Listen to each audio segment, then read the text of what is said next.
All right, good morning, everybody. We're glad you're here. Welcome to the Kenwood School Cafeteria for the Saline District meeting. Uh, Saturday, October 13th, 2018. I call this meeting to order, and with that, we'll go straight to item number 2 on the agenda, invocation. If everyone would, Adeline, please.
All right, thank you, Adeline. Thank you for that.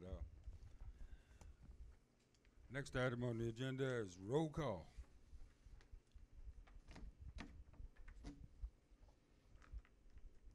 Good morning, everyone. Morning. Okay, first of all, before I take roll, Mary will not be here. They are having a benefit for her today at Line Switch Community Building at 4 o'clock. She didn't really want too many to know, but she's going through some health issues. She is home. She got released from the hospital. She is home, so that's a good thing. Peggy is still teaching, but I visited with her, I think it was Tuesday or Wednesday.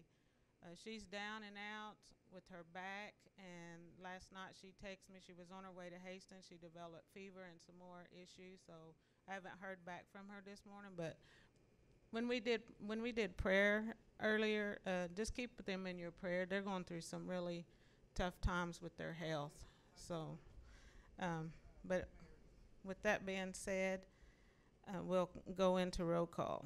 Eddie Sachs, Cliff Wofford, Ella Mae, Adeline, Frankie, here. Willie, here.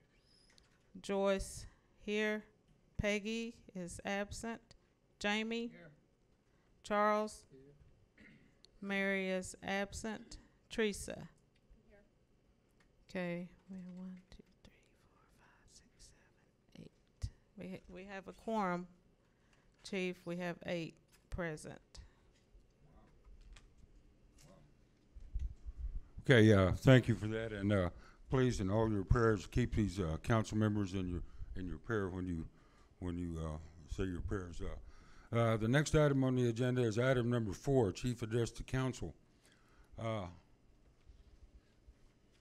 This past September, it seems like it's been so long ago that the month itself flew past, and now we're already about in the middle of October. One of the issues that I'm sure you're all anxious to hear about is the land and trust. At present, October 16th marks the 5th month since we had our hearing. There's been no word out of the area for that at this time. Early on in the month of September, I had the opportunity to represent the tribe at the 42nd Annual National Indian Council on Aging. And at that conference, a couple years ago, the conference themes kind of changed. They meet every 2 years, I should say. And with that, a couple years ago, it was on the theme the information that was passed out was about opioids and opioid abuse, substance abuse, things of that nature going on out there in the communities. Today, it's a little bit different. It's Alzheimer's and all the characteristics that go along with aging. Alzheimer's was the big issue at this time. Some of the information that was passed out there in the year 2030, there should be an 80% increase in elders. So we're looking forward to a whole lot more elders running around here at that time. Certainly the other items with Social Security, it's not just a retirement, it is a benefit in the event of survivors benefits as well as disability benefits, so on and so forth. If you think you're eligible for that, what they told us was apply.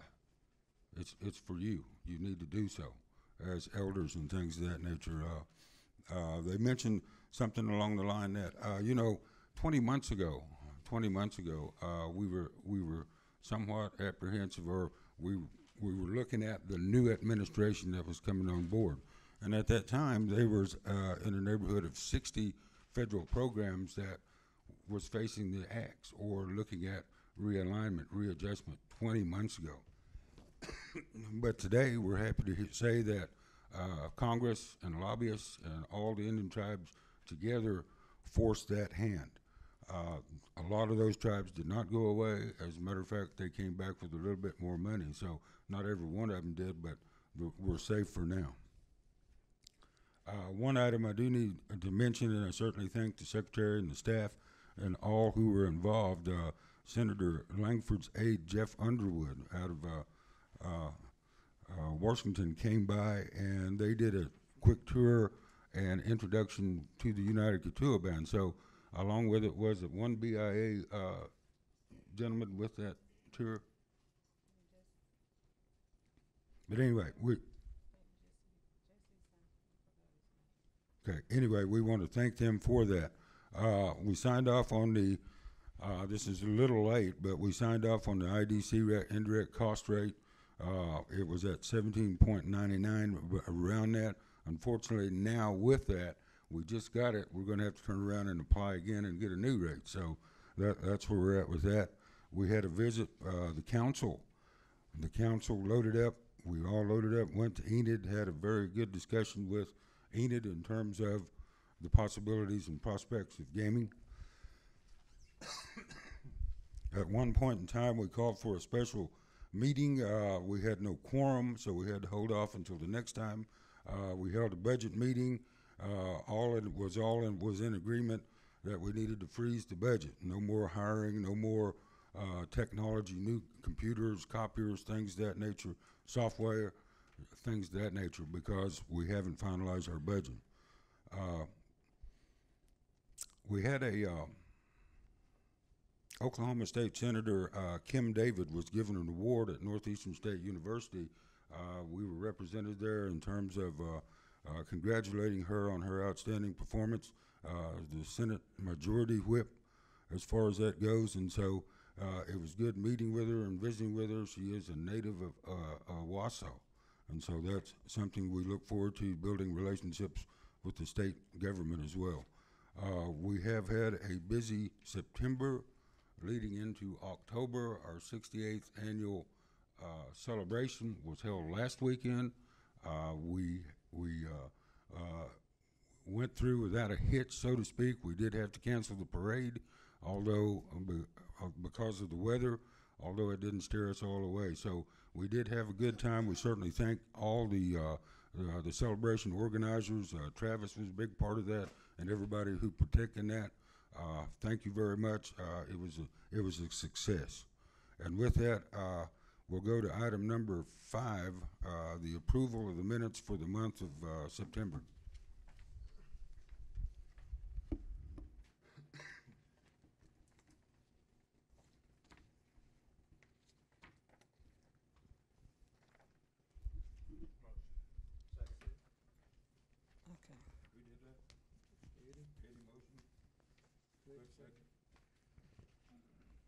Okay, council, also at your seatings, there was 2 of these copies, census reports to council.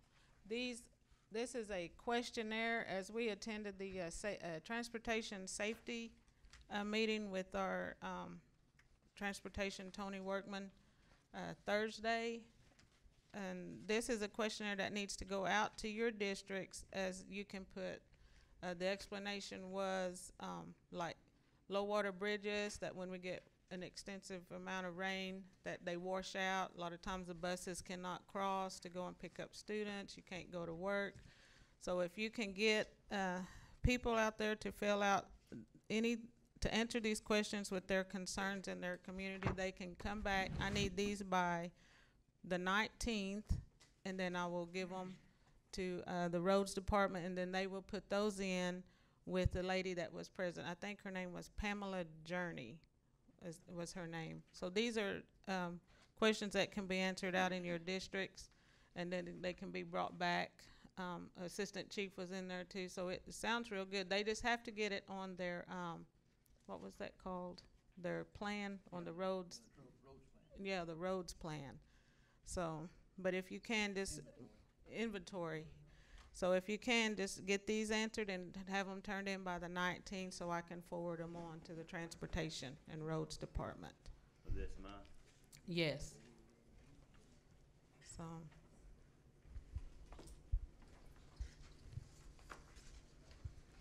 See, I think that's all I had to. Okay. Now we'll go back to what Chief mentioned was item number 5. Madam Secretary, there's on page 7, there's some misspellings that might need to be corrected. Okay, on 7? Yeah, page 7, under 4, under the bullet. If you go down about line 8 page 7. and 9, it's supposed to be trial balance, not tribal balance. No. And then about 14, a lengthy discussion continues as the item of the single audit, not, I'm sure that's supposed to be the instead of he. Okay. With corrections. Typos.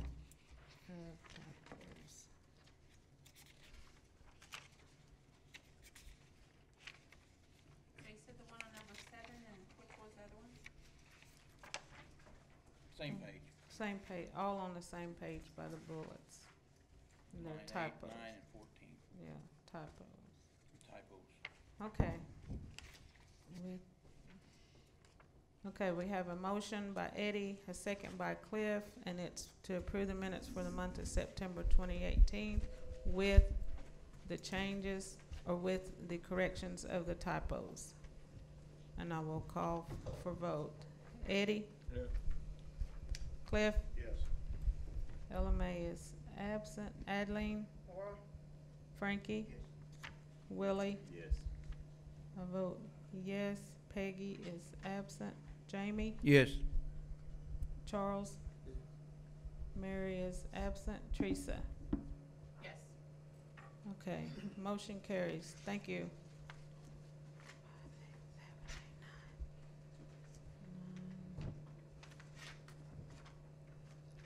Okay. Reports, okay. Chief has asked me to go ahead and continue with item number 6, which is reports to council. And council, you will see the report dated September the 25th. Along the line of business for that was 2 applications for new membership, 1 request for tribal relinquishment. And at the time of the tribal relinquishment, it was notated as it was a medical reason for relinquishment. With that being said, Second. motion, okay. Motion, Willie second. Teresa.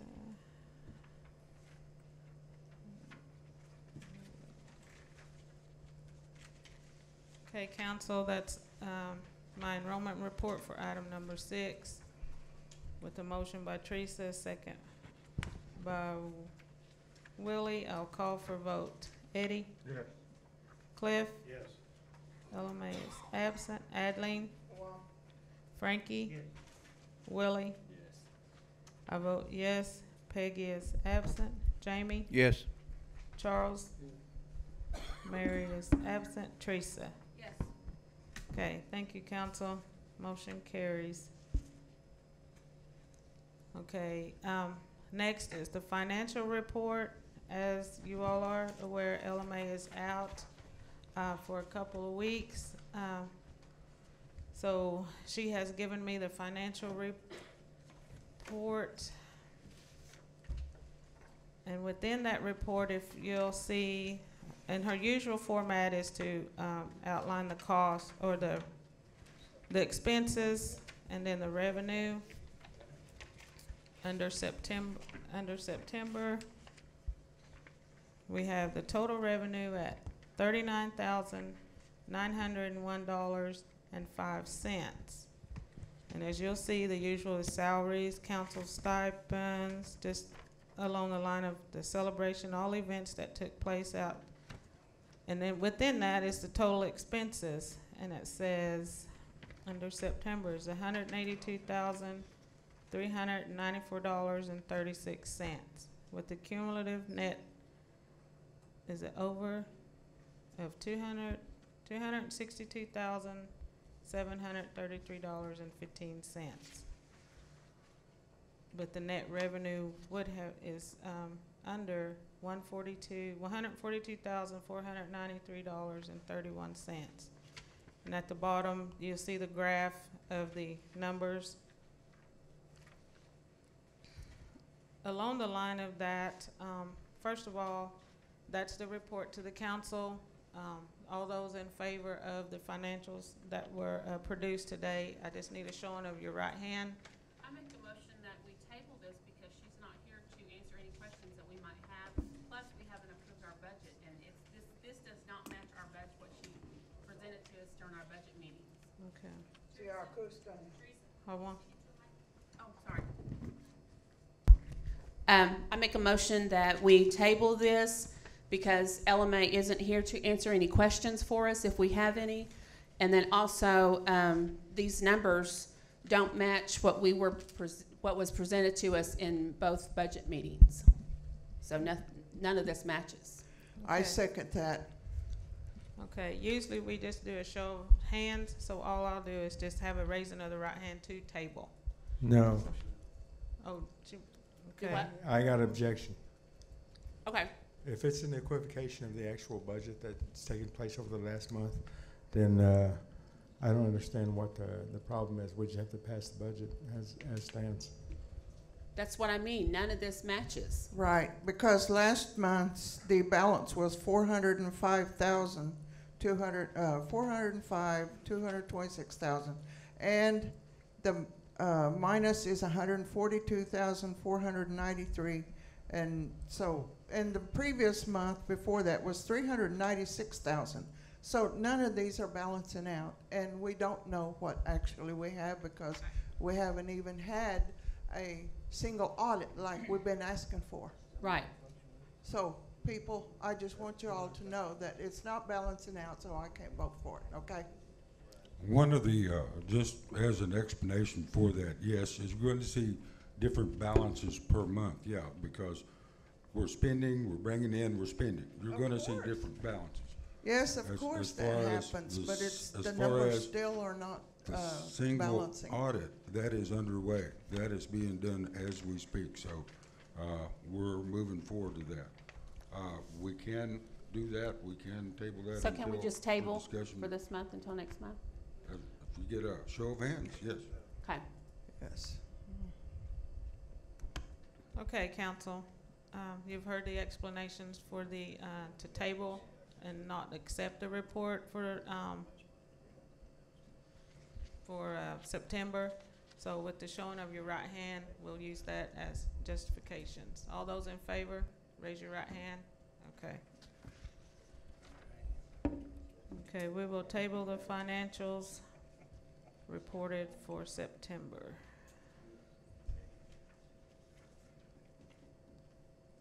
Okay, along of that line that was stated for why they were tabled, the council that was not present at the two budget discussions, Like Chief outlined earlier, there was a freeze on hiring and purchasing of more or less like the hardware area that was in there. The only thing that would be is like operationals, like copy paper and stuff. All that will continue, the essentials for daily work. But other than that, there was a freeze on that. Was there Also, wasn't there a freeze on travel too? well, that's what I was getting ready to bring up. When we met with the accounting chief, myself, the treasurer, and Sean met with them, and there was a request for travel closeout. There had been an email sent out, still no travel closeout, and there's still a binder about this thick that needs travel closeout from certain departments. So in that discussion, it was to freeze travel also until these closeouts can be completed for the books. Those travels are a lot of those from the grant programs, not Gen Fund? Because this is Gen Fund we're talking about. Some work, cause like if the council was traveling. There's See, a that's difference, yeah, you know, there's a because if difference in there's- those two. If those travels that you mentioned, you're Mhm. mentioning a big thick book, Yeah, but not all of them are for yeah, they're Gen not Fund. focused, yeah, they're general from each one, but they just wanted to freeze until all that could get, closed out. So, But we are not to mix Gen Fund with grant monies. And that's something that we're gonna address in our budget, in our next budget meeting, cause it's still happening. but I just wanted to kinda outline to those that wasn't available of some of the discussion that was brought up. When you're talking about freezing travel, I think we need to be specific. As the counselor from Delaware County, you're talking about a big book. Now, we've got directors, federal directors that have travel in their budget that they may need to travel to and from for some maybe training, different events. And if they have the money in their budget, then I think that's justified. So when we say freezing travel, do we mean freezing travel from any money spent from Gen Fund? Is that what you're referring to? I think that needs to be Yes. So let's go made clear. ahead and clarify that right now. Things that are bought and paid for through the federal program dollars, Jamie, help me out on this. The federal program dollars is already there. That will continue on an as-needed basis. The rest of it, the Gen Fund dollars, that will be pretty much cut out at this point. I believe that on the table is this fund, this report. Correct. And therefore, it does not apply to any grant money. That's what we just said. Yes. Yes. Okay. All right. We're moving on with reports to council at this time. Corporate board report. Okay, council, you have your reports there in front of you. It's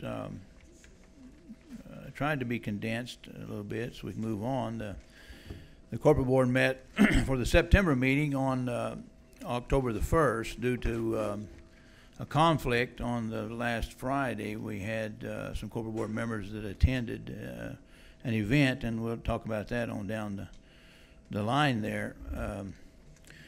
But you have the report there in front of you. We had our meeting, and tells you who's present.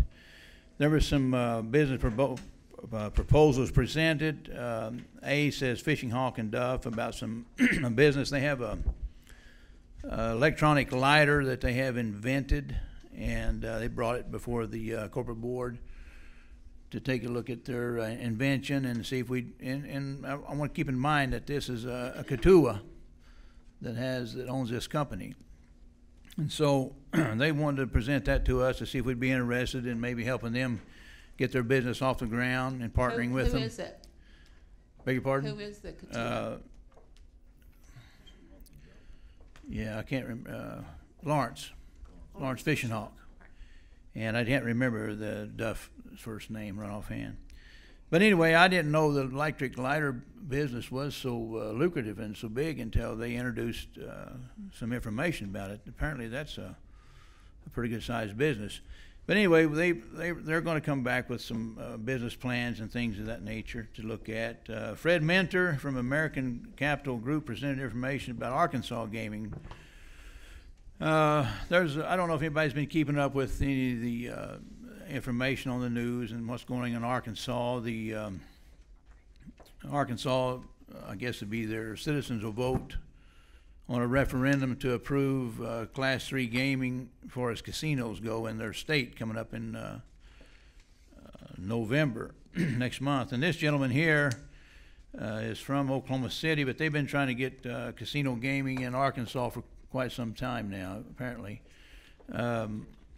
This group is is the company that the Cherokee Nation of Oklahoma kind of partnered with a couple years ago, I guess, whenever that election, and it got voted down. And so they have licenses already set aside for some the high traffic areas in Arkansas, and they came to us to present and want to know if we wanted to buy in or buy a license. And they was telling us about the horse racing and the dog racing industry, or seem to be partnering up. In their opinion now, not mine, this is their opinion, that they were kind of partnering up with the Quapaw and the Cherokee Nation and pushing this forward. So anyway, that's what that group there was about. We had a pretty good discussion with him over that. Business decisions. Edmund McLemore was hired as a consultant to prepare the plan for the Indian Health Service New Tribes funding that we received. We've got the new 638 contract back, but we've discovered there's a little bit of pushback from the Senate Appropriations, and Mr. McLemore has agreed to come on as the consultant. He's very knowledgeable of Indian Health Services, spent most of his majority of his life working there, so I consider him a subject matter expert on that area. Number two, remember John Adair, and it says Chairman Thompson traveled to Houston in August to meet with Gensler Group, an integrated architectural firm, to discuss a future and opportunity. I set up some architectural conceptual drawings over here for all you people to take a look at, and when you want to here in a little while. But this is a company in Houston, Texas. And since we're talking about traveling, I want to clarify right now that this didn't cost the tribe any money. These people paid for all the traveling that took place. Just letting you know that it didn't cost us any money. So they paid our expenses down there, airfare and everything. And we had a good meeting, discussed with them. It was in August about they want to design a casino. This is the largest architectural firm in the world. Now, this is not United States or in Texas. I'm talking about the world. These people have designed buildings in China and Dubai, and you can look them up. You don't have to take what I'm telling you for the gospel, just look them up. The Shanghai Tower, that's one of the tallest buildings in China. So they're pretty well known, and they're a very credible company. They want to do a casino for a tribe, an Indian tribe, and through John Adair, that's on the corporate board as a member, and some of his business ventures, they've made contacts, and he certainly is well known throughout the country. And Mr. Adair, I'm very proud to have him on the board with us. He has a presence that's pretty well known all over. And so anyhow, this company, they even came up to our celebration. Chief invited them to the breakfast, and they participated. They wanted to see our culture. They presented this program or this presentation on Friday evening before our stomp dance, and everybody was invited to come and attend. Unfortunately, not very many people could make it, and I'm sure they had things going on, but they did a very great presentation, presented about probably well over $250,000 worth of work that they've spent, and it's all pro bono. It hasn't cost the tribe a penny. They're very familiar with the casino business. They've done all the designs for MGM. The Bellagio is one that comes to mind in Las Vegas. So these people are very credible and very good and very professional at what they do. There's a conceptual drawing over there that would accommodate about 4,000 machines. They tried to design it around our culture. So they came to our celebration to get more familiar with us. Good company. They're called the Gensler Group. On September 27, 28, Treasurer Stevens, Vice Chairman Proctor, and Interim Executive Director Hendricks attended a craft beer brewery conference hosted by a global beer company. This is a big company that is nationwide. They did the craft beer program for the Quapaw tribe there at the Downstream Casino. They held this event, and that was one of the reasons we moved our meeting, because it was on that Friday. And I don't know exactly what all they learned, but this is a very lucrative business, and we're looking at putting this business in our old building, or maybe building a building there at our location where the old tag office and tribal office used to be. Excellent location.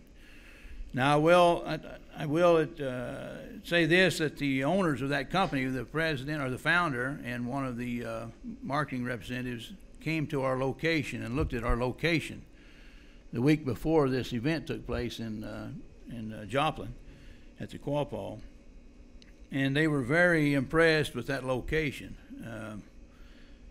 So these people are professionals in what they do. There's an opportunity there to make a lot of money for our corporate board and for our tribe, and help our tribal members. We've got a lot of tribal members in need, and as Ms. Stevens pointed out, the corporate board needs to try to generate income to help in this situation. Number 4, the Superior funding, still attempting to solve attempting to serve Sovereign Business Solutions. Now, Sovereign Business, SBS, is the company that loaned all this money to our tribe. It put us about $3 million in debt a few years ago. And right now we're having trouble serving them because they have lost their status in the state of Nevada. And that's a bunch of legal jargon that I'm not informed enough in legalities to talk intelligently on it. So our Attorney General would have to talk about that. But we're trying to serve them, and we have a special attorney assigned to that project, and I will add that he's a very good attorney. Used to be a U.S. prosecutor, very well known in Chicago, and you can look him up too and see some of the people he's put behind bars. What was his name again? Scott Seipolt, Ackerman Law Firm. Look up Governor Bellagio, or I think that's his name, is it Blagojevich? You can find he was involved in getting that guy behind bars. Anyway, number 5, let me expand on that right there. It says Resident Superior has been approved for a line of credit. We're going to build this portfolio up. The Bank of Cherokee County looked at our program and they like what they saw, and so therefore they're wanting to loan us some more money to build our portfolio up. Our little Superior lending firm is doing well. I'm very proud of that. The girls that are running that, the employees that are working in there. There's one young man, and so they're doing a fine job. And we build this portfolio up at a point where we'll maybe bringing in several, maybe over $100,000 a month for that, and we can utilize that to tribal things. KCTS, the new director started. Barry Clark is his name. He's very well known in this business. Like I said, we got this new funding, so now we can utilize this and maybe start turning the profit up there. We've been struggling to keep the doors open, but we're finally starting to see some light at the end of the tunnel. And I believe it's going to be to our advantage with this new funding coming, and we have an opportunity to put other services in there. And what new funding did you get? IHS contract, the 638. 638? Okay. Yeah, that's what I was talking about. The treasurer had a good idea there. We can also provide transportation services up there. We'll be able to bill for that, and we're looking into that. I guess as we speak, we're moving forward on that. So if we get where we can provide transportation, we can build up our clientele, more customers that we can provide service for them. Then we can also bill for the transportation too. 13th says September 13th, Chairman Thompson, Randall Hendricks, and that was the people I just talked about a while ago. I'll go ahead and skip past that. Neshoda Village and Store RV Park, about 95% complete. We got to do some cosmetic work on the RV sites and the dump station. And on the 18th, court board members of the council traveled to Enid, and Chief already talked about that. Back to the Neshoda. So how much has that costed the corporate board to this point? You have, I think, Is there something Eldine, here? didn't you forward the financials to the council? Yeah, well, it should have it on there. If you look on your, I don't have that number in front of me right now. So we had budgeted like $65,000 for that, wasn't it, Randall? Yeah, we're about 43,000. We got 13,000 or something like that left on there, it seemed like. Okay. But you can look on the, I didn't copy that off because we're trying to save paper, and I think it's a good idea to send those out electronically. So you can see all the numbers there. You have those on your email. Where are we at here? Oh, the chief talked about the Enid. I thought we had a very productive meeting. The city of Enid is apparently overwhelmingly in favor of having a casino there.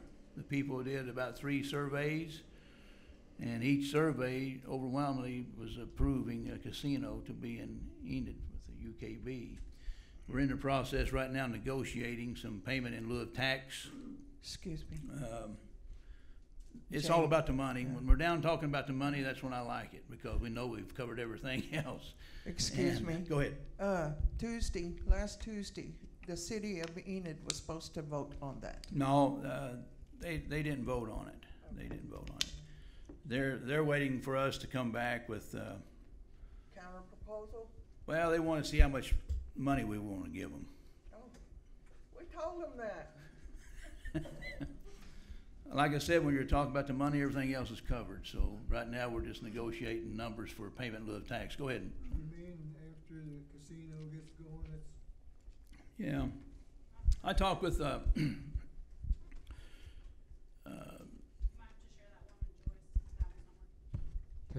Test. go ahead. His question was, after the casino gets going, it's kind of a standard, and Chief and I discussed some of this stuff. Since we don't pay taxes, it's going to be trust land, and the cities, like to have something, since they're losing out on the retail tax sales from that business. So it's kind of a standard. I've talked to a couple other ones. They're called presidents, some tribes, and the governor of another one, and a chief, and they all donate, to the city. It's a partnership. And we've made that clear to them out there that night that we would work with them. Chief, you want to say something about that? To help this along, we do pay taxes. We do pay state and federal taxes on employment issues, those sorts of things.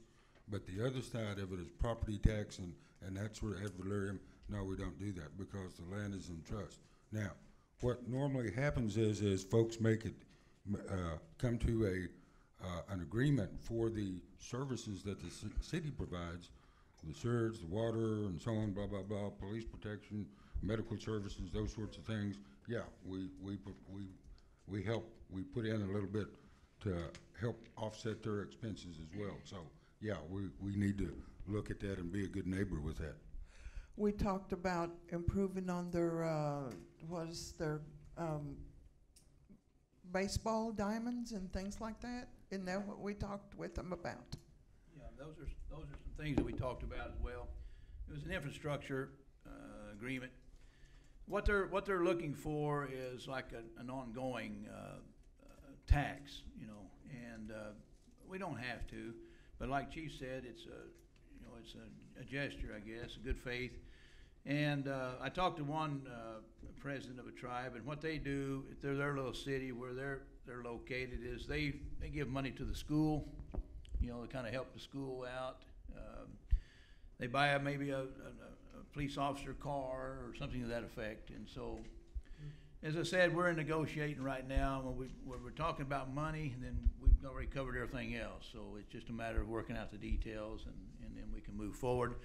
And also, as we speak, the contract is in the presence of the NIGC. They're reviewing the contract, our development agreement, and so that's taking place right now, so we'll have that covered.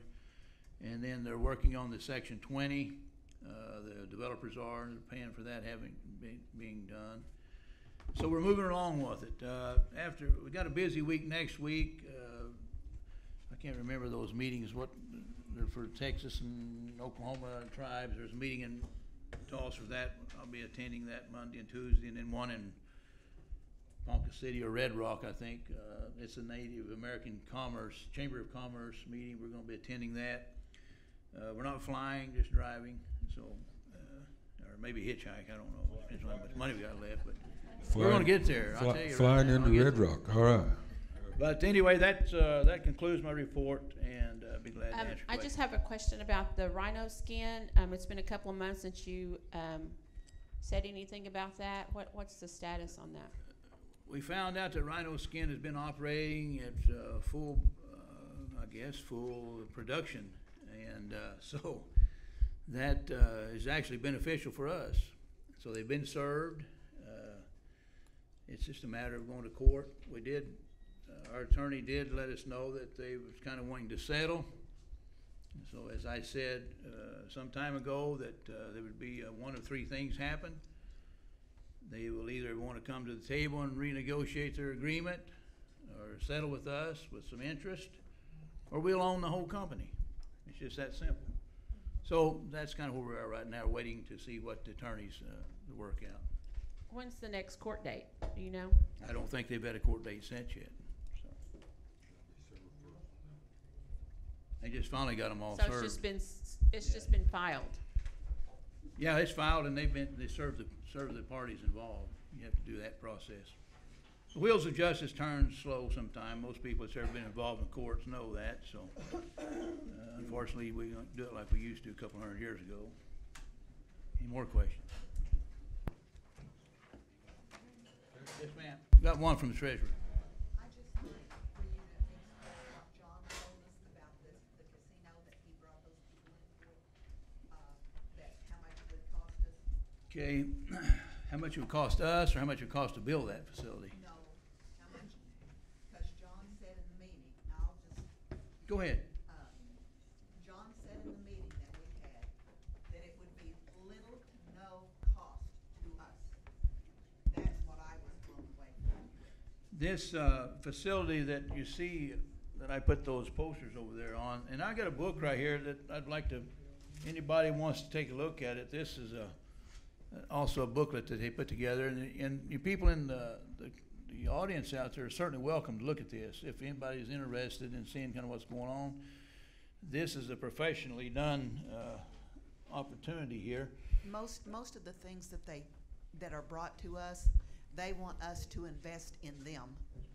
In this instance, John has investors and people that are going to invest in us. That's right. And I think that's the best way to go based on how little money we have. What you're seeing over there right now has been over $250,000 been spent on this project already at no cost to us. We have found that there's plenty of capital investors out there that wants to invest. This facility right here is proposed. There's a site in Oklahoma in the unallotted lands. There's also an opportunity in Atlanta, Georgia, and I can't give any names of companies or anybody like that, but I'll just tell you this much: I've had many calls of people that want to. I got a call the other day, said they had $400 million they would like to help us get in business with. It wouldn't cost us nothing. And I told them that wasn't quite enough. No, I didn't. But I'm just telling you, there's groups in Boca Raton, Florida, Chicago, Illinois. I mean, there's people out there that will throw money at us, and they know the Katuas are up and coming. I've got some other things I'd like to talk about here, but unfortunately I won't talk about them right now, but maybe later on we can. I've got a couple of things I'd like to bring before this council and before our people. We've got a large group here today, and I'm certainly glad you turned out. And I like seeing more and more of our people come to these meetings, and that's how you get informed. I've got some things here I'd like to inform you of our, our so-called brothers and sisters from down south. They say they're our brothers, but Cain and Abel were brothers too, weren't they? I think everybody knows the story there. So I've got some issues like that I'd like to discuss of some history and some of these younger people need to know about. But anyway, Chief, go ahead. But before we get away from that, and I don't want to sound like a bad guy or anything of this nature, okay? The things that we're talking about here are contingent. They're contingent upon certain things. Land and trust is one of the big issues that keep us from prospering with casino properties, even in Tahlequah. That's the only thing that's keeping us from making money today is land and trust. These things are contingent. Yes, it's beautiful when you see these blueprints, these conceptual designs.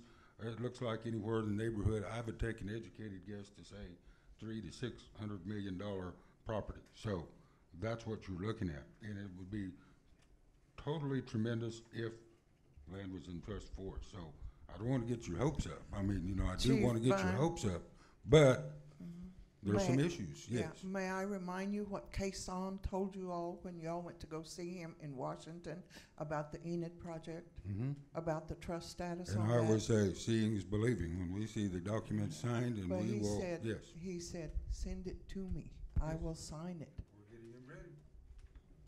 Okay. Oh, hey.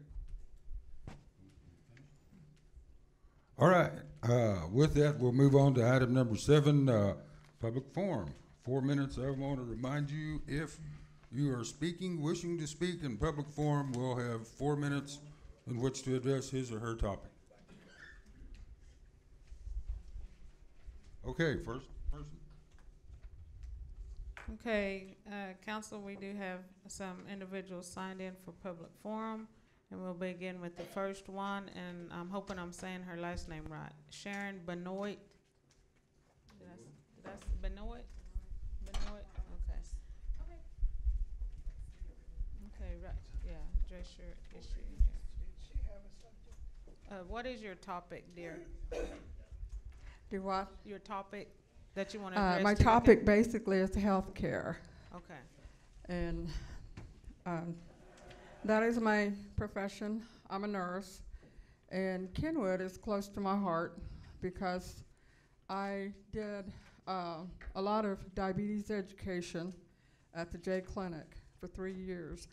I functioned up there working with a dietitian that had come from California, and she knew basically nothing about Cherokee people.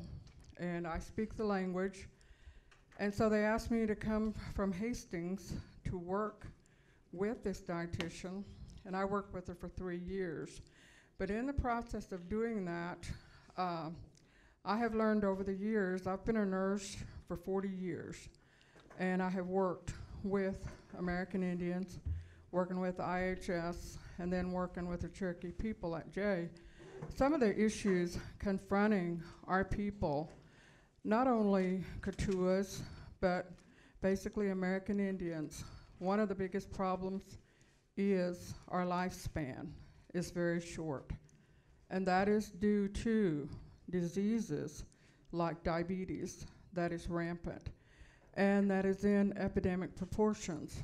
And I feel like that as a tribe, the Katuas especially, and in the last few years, I have noticed that, and I'll just put it bluntly, that CNO, when they bought Hastings Hospital, has not done very much for Katuas. And in regards to contract health, and I've heard this over and over, and a lot of times people in my community come to me expecting me to know the answers to the problems that they have in regards to health care, whether it be with Hastings Contract Health or Medicare, Medicaid, so forth. And right now I work with Cherokee Elder Care. And this is a PACE program. We don't depend on anything other than Medicare and Medicaid. It is completely, totally funded by Medicare and Medicaid. And this is not a novel idea. This, you know, you remember a few years ago when prisons are filling, they're getting full, and the states can't keep up with the cost. Federals can't keep up with the cost. So people started building private prisons. Investors, like he was talking about, that invested in building and mandating, hiring and firing for these prisons. It's the same scenario with the PACE program. This is an organization that gets their money from Medicare and Medicaid. And, you know, I can't see why we can't do something like that within our tribe, within the Katuas, have our own health care set up. Because our young people are literally dying. I'm almost 66 years old. I'm very fortunate to have lived as long as I have, because the biggest majority of the kids I went to high school with are already deceased due to a lot of different reasons. And the numbers that we have of people on dialysis is astronomical. And some of the people in my community especially, when they have to go to a dialysis center, and they're already on disability, which doesn't pay very much. Some of these people I've seen with maybe $700 a month to live on. They have to buy their own gas to get to dialysis 3 times a week, and that's just to stay alive. They can't miss a session. And in regards to a lot of these issues, I see a lot of these issues. And number one problem, basically, in my community is poverty. And, you know, there are so many problems that we have. And not just in my community, but among American Indians, and especially among the Cherokee people. And I look at, you know, I was a part of CNO for a long time, and I would look at the issues, and they'd say we were one of the richest tribes in the United States. And I thought, you know, it's not filtering down to the people at the bottom. And we're at the bottom of the totem pole. When yesterday I went to a home, and these are people that come to me. Like I said, they think I can find somebody in social services or whatever that can help them. And I found a home where, and she's Katua, her mother died. Her mother was on oxygen. And so the electric company kept the electricity on because by law they can't turn it off if a person is on oxygen. So the electric bill went up way past $400.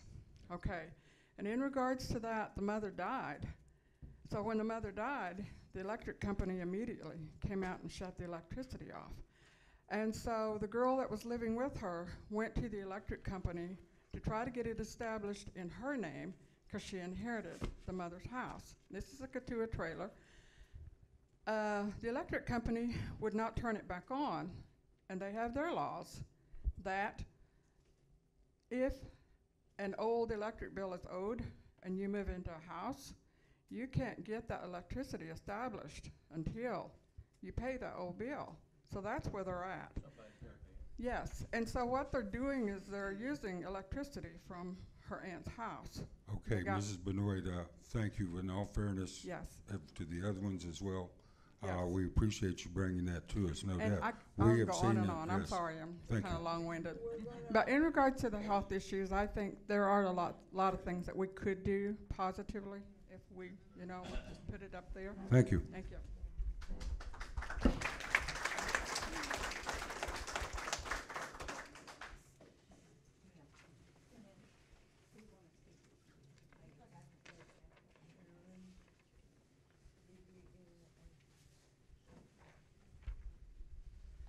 Okay, thank you. The next one that signed in is Portia Kelly. Portia, what is your topic? We don't have one. Okay, How do you get on the public forum? you just have to sign in here before, so we'll go ahead and put, you wanna speak? My name is Portia Kelly, and I'm George Wycliffe's daughter. I just wanted to address the council regarding my father. he had many accomplishments as chief, and the United Tuba Band would not be where they are today without the work that he did along with the council in getting your self-governance, in getting housing back, and in the land in trust. And I understand that you want to do an audit of when he was chief. I don't know what the purpose of that is, but I'm tired of the things that are said in this meeting and in the public forum regarding my father. There was never an independent investigation of my father or his actions. There was no one brought in from the outside that was objective to look at what was going on. There was no 2/3 vote to impeach him, which was required by the Constitution. And I never hear anyone talk about the accomplishments during his administration and, you know, the constant infighting. No, people may not like their coworkers. They may not agree with them, but you were all voted into your positions. And your job is to work for the people. I just think that this council needs to be united to move the tribe forward. And I'm offended each time my dad's name is brought up in a disrespectful manner. You need to correct what happened to my dad and stop it. All right, thank you. Thank you, Ms. Kelly.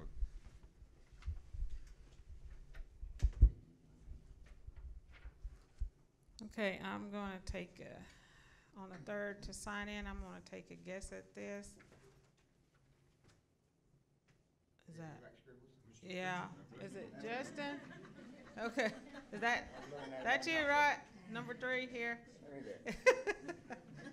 Oh, yeah. That's you. Okay. Okay.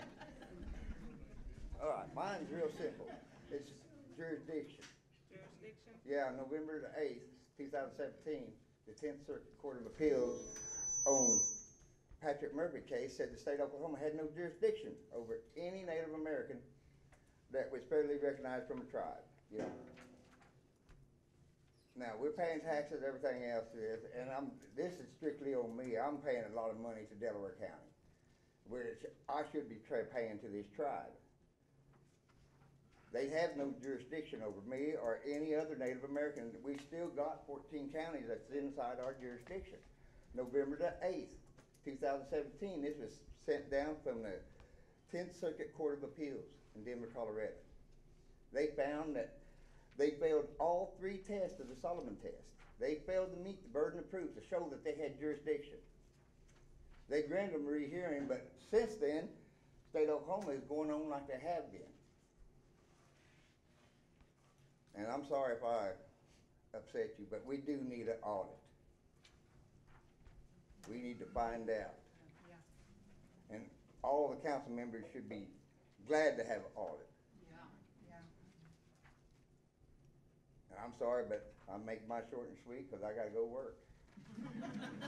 I got work in hand, and they got to go to work. I still owe Delaware County, which I shouldn't. I should be paying this council money instead of them people. All right, thank you, Mr. President. Y'all have a good day. Hey, Justin, just came out yesterday that the Supreme Court's going to hear the appeal on that case November the 27th. So, this year. So they're going to hear a hearing on it. Hopefully they'll uphold the ruling of the 10th. Well, Trump got his guy in there. We don't know. Well, we'll see. You'll have a good day. Okay, thank you, Justin. The next one to present public forum is Dawn Aid. Let's see here. Dawn Aid, what is your topic?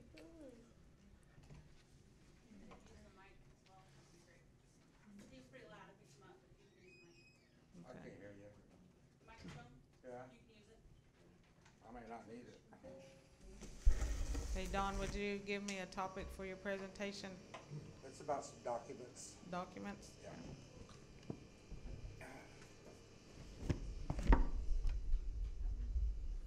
I may need it. Can you hear me back there? Okay.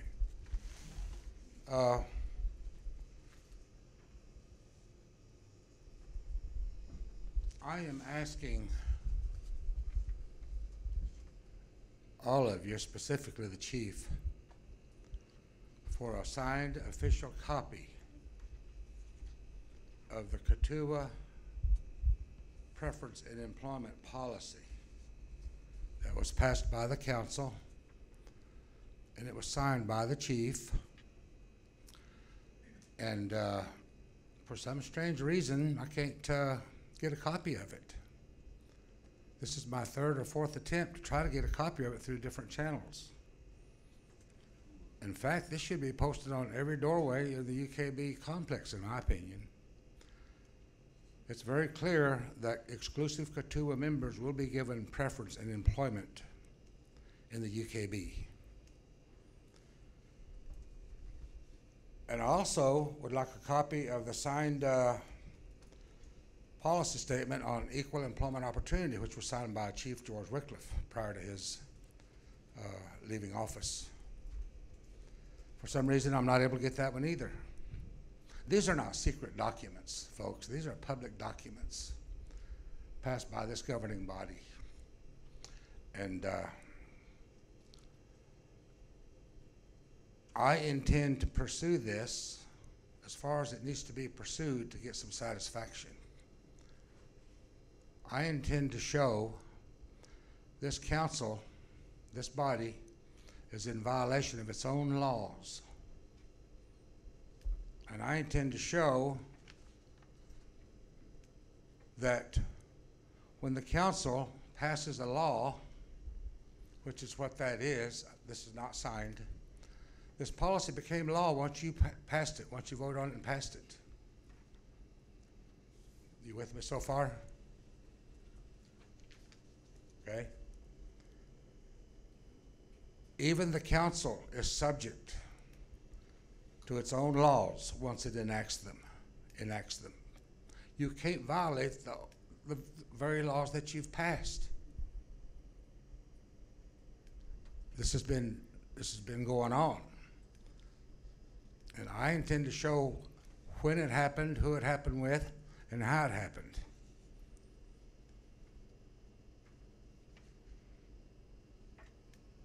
We've got council members signing off on official actions without authority, without council approval. I intend to show that. I'll go as far as I need to go with it. But I need those two documents, Chief. I've asked you for these before. Okay. Now I'm asking you in public, at a public meeting. Okay. I appreciate you making them available to me, please. Will do, yeah. Official Katua preference. Policy that you signed, Okay. and the EEO policy that George Wycliffe signed. Okay. Okay. Down to, but he gets that to him. That's all I've got. All right, thank you. Hey, thank you, Don. Thank you. The next one on public forum is Miss Ramona. Miss Ramona, are you? Ramona? Ramona, you're next. I'm not, I didn't sign up to be on there. Well, that's, you're on here. Oh, I thought that was just a sign-in. Oh, okay. Okay. Okay. All right. The next one then we have is Tony Hompton. Tony? Sir, what is your subject, your topic? Probably proposal use of the casino property. Just a propose. Yeah. Okay. What was your name again? I'm sorry. Tony Hopton. Okay. Hopkins? Hopton. H-O-P-T-O-N. Oh, Hopkins. Tony Hopton. H-O-P-T-O-N. Okay, sorry. Thank you. Just to let you know that I'm a CNO member. That, well, preference. Preference. Growing up, my uncles and aunts told me that Katua was full-blood, and I wasn't full-blood. They used to tell me that I couldn't be a Katua, but anyway, I got my CIB card one time when I was injured. I had appendicitis, and I didn't have a CIB card, and they wouldn't let me use the hospital. But my mom, her being Cherokee, and my dad, he adopted me, and I didn't have a birth certificate. It was held up, locked up in court, and anyway, CNO helped me get me a birth certificate. Because when I got my driver's license, using my adoption papers, because I didn't have a birth certificate. But that's one reason I'm Cherokee Nation, is I never had it changed. I had been coming to these meetings on and off for the last couple of years, just seeing what Katua does, and being Native American, that I have pride in being Native American, and and I see what Katua is trying to do. I see their financial situations that they're going through, the struggles that they have. They lost a lot of money when the casino was shut down, and just different ideas. We see all these different ideas that the corporate board is trying to bring in, that I've watched them struggle trying to come up with new businesses, new ways of making money for the tribe. You heard part of the financial report that there's not very much funding in it. The programs that they have, it's government funding. Their housing and stuff comes all from grants, and their just different things come from all different grants and put out in different deals. And my deal was, I have a concern for the Indian people. I've been on mission trips to different states, and my concern for Katua is them getting funding. And I know the ideas that they have for bigger casinos, make big money. We know all that casinos make big money. And anyway, the land that is sitting empty over there in Tahlequah, there's, can that land be used for anything other than a casino? Do you have the right to use it for anything? I know the tag agency was shut down because of mold and all that stuff. There's a sign there beside the Katua that Del Rancho has as advertisement. Do you get rent from that advertisement? There's a big sign there that has casino, Katua Casino. Could you replace that with another advertisement? This is just little money coming in and out each month, to the tribe. And can that building be changed to storage rentals? Could you rebuild that and make storage rentals? If you rent out each one for $100 a month, if you got 20 of them in there, that's $2,000 that you could be getting each month. I know it's not very much money. I had a friend one time. He wouldn't work. He wouldn't get a job. Man, he just every time he had to have somebody offer him a job, he said, "Man, I'm not going to work for $10 an hour." All right, and that was that's to me, the couch doesn't pay nothing. And you take any kind of job, whether it's paying $5 or $20, it's money made. And and then maybe change that casino, that warehouse, to maybe storage for the lumber for the housing department. Use it, and maybe start a factory deal to build these little storage buildings that you see, go up, that are sitting on the side of the road for sale, rent to own type deals. Maybe start a company in there making these little storage buildings. and then, maybe offer someone a chance to start a towing service with a contract that they would deliver these types of storage buildings, for you, and use the parking lot. Maybe open up a 24-hour restaurant, like Whataburger or maybe IHOP, something that stays open 24 hours, just like Walmart does next door. Me, I'd rather have Whataburger than McDonald's or Burger King anytime. And they got both of them right there.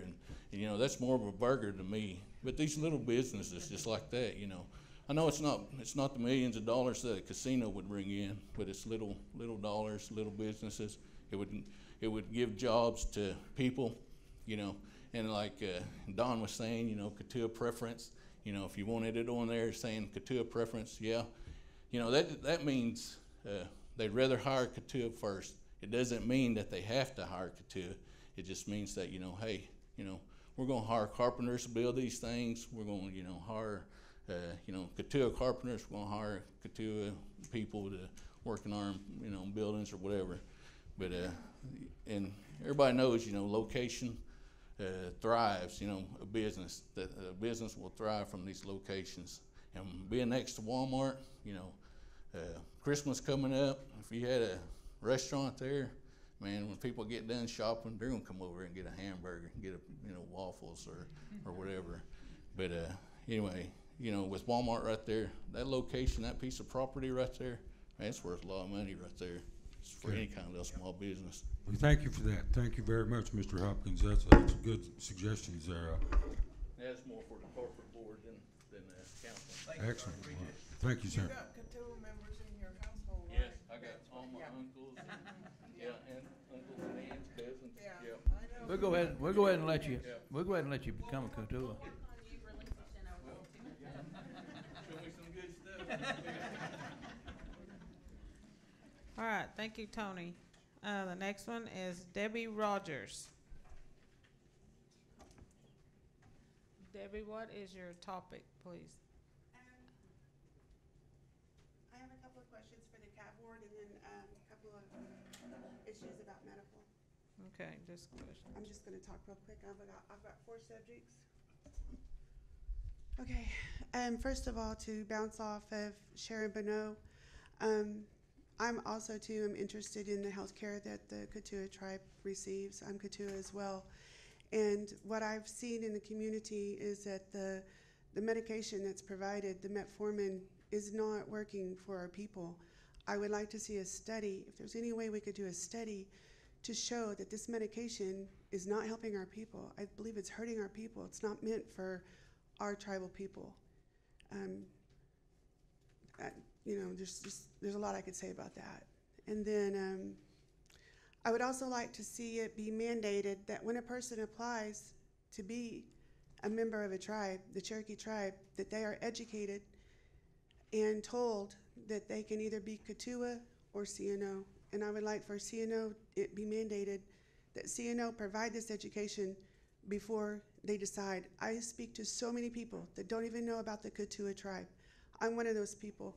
I did not know I had a choice when I first got my CDIB card. I was like the other gentleman. I had to get an emergency root canal done, and so I had to rush and get my CDIB card. I rushed up there and got it. I didn't know I had a choice.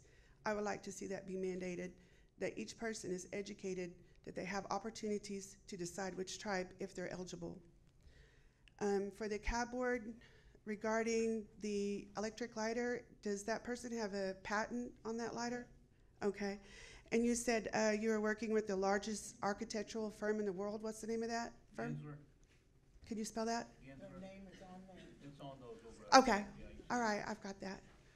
Okay, that's all I have. Thank you. What else?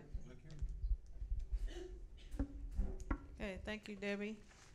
Okay, the last one we have on public forum to sign in is Chief John Hare. Chief, are you there? Okay, Chief, what is your topic? What are you gonna talk about? I'm just glad you guys were here.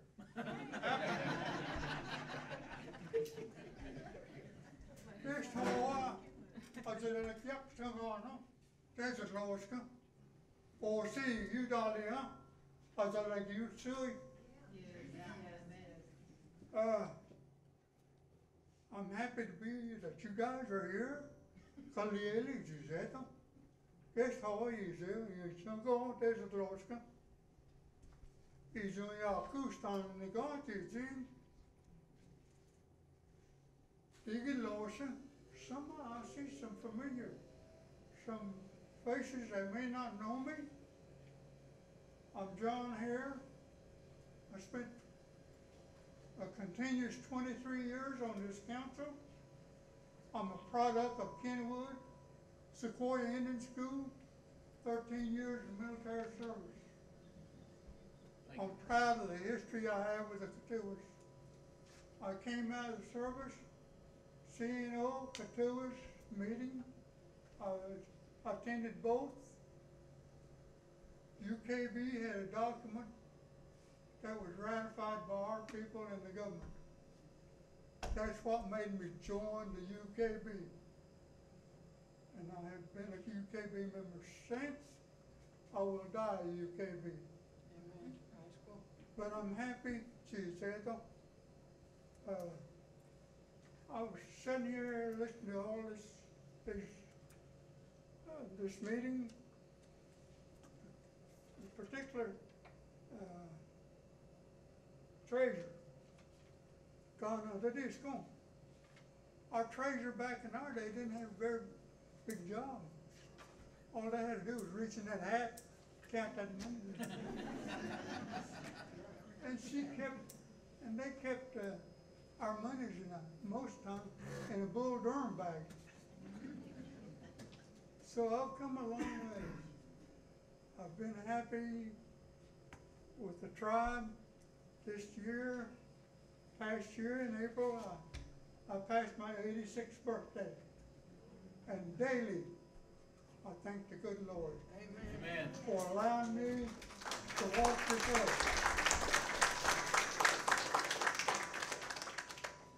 I'm just glad to be here, glad to hear this.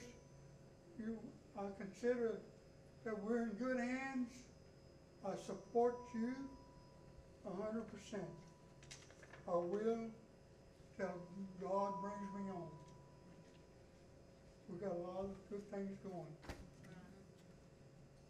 We've got a lot of help nowadays. But that's, in short, that's all I'm going to say. God bless you, John. Kali Elion. Well, don't. Thank you very much. Thank you.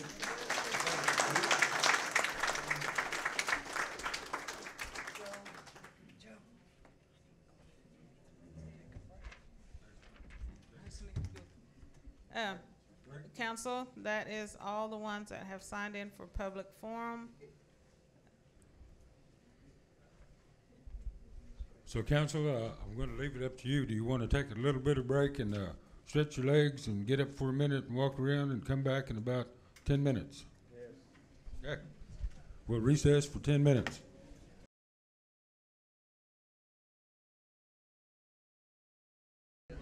All right. Have we seen Mr. Smoke and who else is left? Willie? Mr. Christie?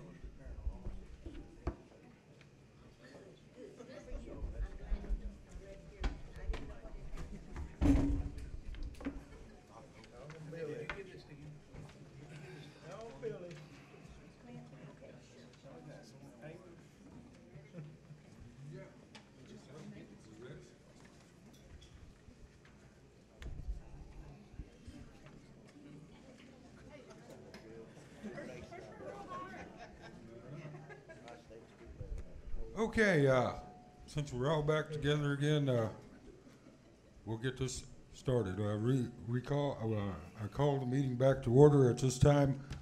Item number 8, with the exception of the first item on the agenda, the discussion, council discussion to vote to approve or disapprove the following description of details listed on the attachment for our tribal seal. The remaining portion of those, the next 5 questions, I believe, I'm going to leave it up to the council. I'd rather go into executive session. Let's talk about some finances for about 30 minutes, come back together, and then we can go over the last 5 items. What do you think, council? Because they have to do with finances as well, those next 5 questions. So you want to go into executive session Yes. right now? After this. First question. Then you tell us what we need to do. We represent you. We represent Okay. you out there. Should we Okay. talk about the finances in executive session? But right now, I do have, I mean, that's fine that we talk about finances in front of everybody, but I do have some personnel stuff that was going to be brought up too in executive session, and that's to be just only with the council. Okay. Okay. Having said that, now, we don't want to discuss the issues of personnel issues in the open. Correct? We can't, can we? Okay, no. No, not personnel issues, but you asked us about the financial. Yes, exactly. And so I'm asking our constituents out there, Okay. do Some of they the- want us to talk about finances behind closed doors? Some of the things There's your answer. may have to do with employee issues as well. So, at that point, we cannot discuss that in the open. So, let's go through the first item. We'll take a vote on the second, going into executive session, then we'll go from there. Okay? First item. Adeline Smith. I submitted a proposal to the council to correct the seal in our Katua newspaper. Ever since I came back this term, it has been spelled Katua. That's on top. That means on top. Gidua is the correct spelling for our name, our tribal name. Has been forever, from way back, from Eastern, before we came. So I want that corrected through this resolution, and we did some research on the history of our official seal, and I've got it all here, and I am asking that we revert it back to the way it was, because it is incorrect. And I think as Katua people, we want to be represented correctly. So I am asking this council to vote it back the way it used to be. That's what my resolution is. I thought we did this a couple of months ago in Little Kansas. No, we did not in a resolution form. That's what I'm Okay. doing today. And so I make a motion that we bring it back and approve this resolution. For those that don't know, which one are you going back to? The original one? Which one is the original? You want my copy? The copy is right here. That one? Yes. So you'll have to amend the 2012 resolution.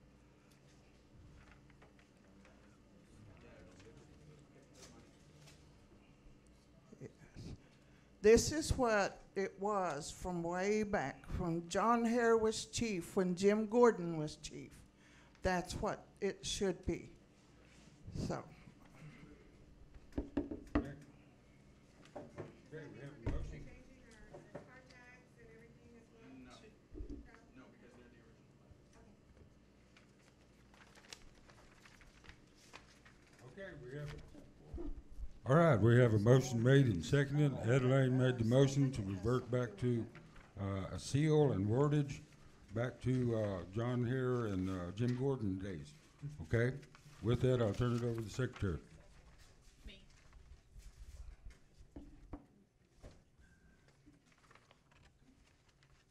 Okay, on item number 1, under item 8, which is new business, under new business number 1, we have a motion by Adeline and a second by Teresa.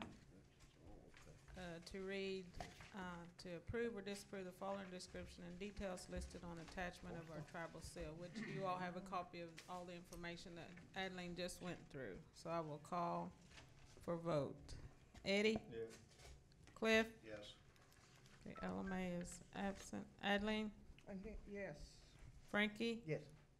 Willie? Yes. I vote yes. Peggy is absent. Jamie? Yes. Charles? Mary is absent. Teresa? Yes. Okay, council chief motion carries. Good.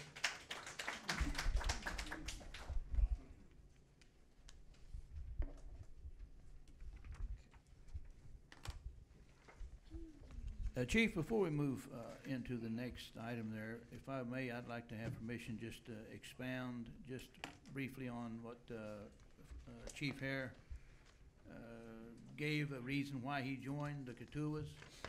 I've got a couple of things I'd like to read for a lot of people that's in our audience. We have a lot of Katuwas in our audience today, and I'm not sure they understand some of the things that he pointed out a while ago, and I'd like to just read something real quick, if you don't mind. And I've got something I'd like to announce also, some deeds, if I could have permission. Council, what do we say to that? Yes. Yes? Go If you quick? could make it quickly, yeah. Go quick. Okay, he expressed, Chief Hare expressed the reason why he joined the Katuwas a while ago versus the Cherokee Nation of Oklahoma. And I thought he made a wise decision, and I'm glad he did, because he's the first chief that signed my card when I became old enough to get a Katuwa card. I was born Katuwa, and he signed my card. But anyway, I want to read something to you all concerning Cherokee Nation of Oklahoma. A lot of the younger people doesn't know this. I'm old enough to remember these things. The Cherokee Nation is a federally recognized government. Now, they use the term Cherokee Nation, but they're not using Cherokee Nation of Oklahoma. Everybody keep that in mind. And Tony, no disrespect to you, sir. I love you, okay? The Cherokee Nation is a federally recognized government of the Cherokee people, and as such has sovereign status granted by treaty and law. Its capital is the W.W. Keeler complex near Tahlequah, Oklahoma, the capital of the Cherokee Nation. Cherokee Nation has operated under a constitutional form of government since 1827. Today, there are more than 320,000 registered Cherokee citizens, making us the largest Native American tribe in the United States. Now, obviously, you know they have 366,000 today, so this was written a few years ago, 40-some thousand registered citizens ago, I guess we'll say. The modern Constitution of the Cherokee Nation was approved, now listen to this very carefully, was approved by the Commissioner of Indian Affairs on September 5th, 1975. Chief Hare just pointed out a while ago that our Constitution was approved by Congress of this United States of America. 1946. We ratified it in 1950. Our tribe did. I'm proud of that. 1975 and ratified by the Cherokee people on June 26th the following year. That's the year I got out of high school. I remember when they hatched out like a chicken hatching out of an egg, and that's the term I've used. And now I'm a racist because I've made those kind of comments. Spewing hatred. A constitutional committee convened in 1999 to create a new constitution. In 2003, the Cherokee people voted overwhelmingly to accept it. So they got a new constitution in 2003. The new constitution was enacted in 2006 and calls for a tripartite government consisting of executive, legislative, and judicial branches. I did not write this. You can all find this right on their website. This is what they're boasting, how their government came about. Now, that being said, I want to read something to you here that the Speaker of their House, or the Speaker of their Council right now, Mr. Joe Byrd, and I like Joe, nothing personal, this is business to me. He wrote this while he was working as a consultant for our tribe in 2008. I found this on a computer. I didn't make this up either. We still have the computer where he typed this. He was getting paid $5,000 a month as a consultant. And it's in regard to the freedom issue, the freedman issue. Most of you know that. But I'm going to read the important part here. in order for the Cherokee Nation government and court system to be legitimized. Does everybody know what legitimized means? Made real. The current tribal group must organize under the Oklahoma Indian Welfare Act, OIWA, as have the other tribes in this classification, the 5 civilized tribes. It's right here. I have copies of it. Now these two writings right here have got themselves backed in a corner. Now I've been working on this because I gave them the opportunity to withdraw those lawsuits when I took office as your assistant chief. I told them right to their face. I don't go around and talk about people behind their back, and if I do, I'll tell you to your face. I've told them all you got to do is withdraw those lawsuits and we'll all get along. Now they're not a real functionally tribe. They can claim that they're the old Cherokee Nation. We all know that. That went away. Right here is when they were hatched out. They got it in their own words right here. Been approved by the Commissioner of Indian Affairs. That's all. Well, I told Kason up there last time I checked, I thought Congress still run this country, not CNO. And he said, you're right. Kason is? Secretary of Indian Affairs. Now right here's a document that they passed called the Legislative Act 2411. Chief Bill John Baker told all the Katuas at several campaign rallies how he was going to help the Katuas and stand behind us and all that stuff. And as soon as he got in office, he passed this right here. His signature is on it. They're calling us a foreign tribe. Right here it says that they have to go and file suit against anybody that tries to get land in trust in their jurisdiction. People, they don't have the jurisdiction that we have. Now, I wrote a letter to Eddie Streeter, the director of the Eastern Regional District in office. Chief and I and Secretary and Executive Director were in an Office of Self-Governance meeting in July 26th. And there's a lot of programs that we are not ineligible for to have for our people, like the health program that this lady over here spoke about a while ago. We don't get some of this stuff, and I ask why. Why are we not getting all these? I saw this. It's the Office of Self-Governance. We've got all this. This is in black and white. And the Office of Self-Governance Representative Reinsville said, well, Mr. Streeter, would you care to expound on that? And he said, well, it's because y'all don't have land in trust. That's why. And I said, I believe we do have land in trust. He said, well, how do you figure that? And he took it just like dingling that jig for a crappie. Hook, line, and sinker. That's what I wanted to hear him say. How do I come up with that? Well, in the late 60s, when I was about 10, 11 years old, I squirrel hunted and fished all up and down Indian land on Spring Creek over there at Rocky Ford.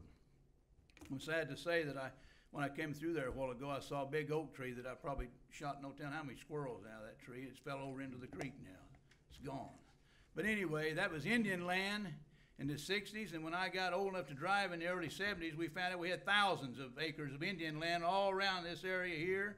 Bull Hollow, Turkey Track. For you all that live around here, you know what I'm talking about. Yeah, a bell. This is part of my stomping grounds here too. I love this area over in here. I've run all over this country. The North End. The law used to get after us and chase us. We could go into the North End over there, and they couldn't come in there after us. Yeah, I've been known to speed a little. But anyway, so I told him about that land, Mr. Streeter, and so he said, well, that land has been transferred to the Cherokee Nation of Oklahoma. These people were sitting there, and I said, well, I've heard that. I want to see that document. And with the help of L. Dean, retired from BIA and areas with the government, we wrote a letter to Mr. Streeter because at the advice of the director of the BIA in Washington, D.C., he told me to write him a letter and ask for that paper. And so I did.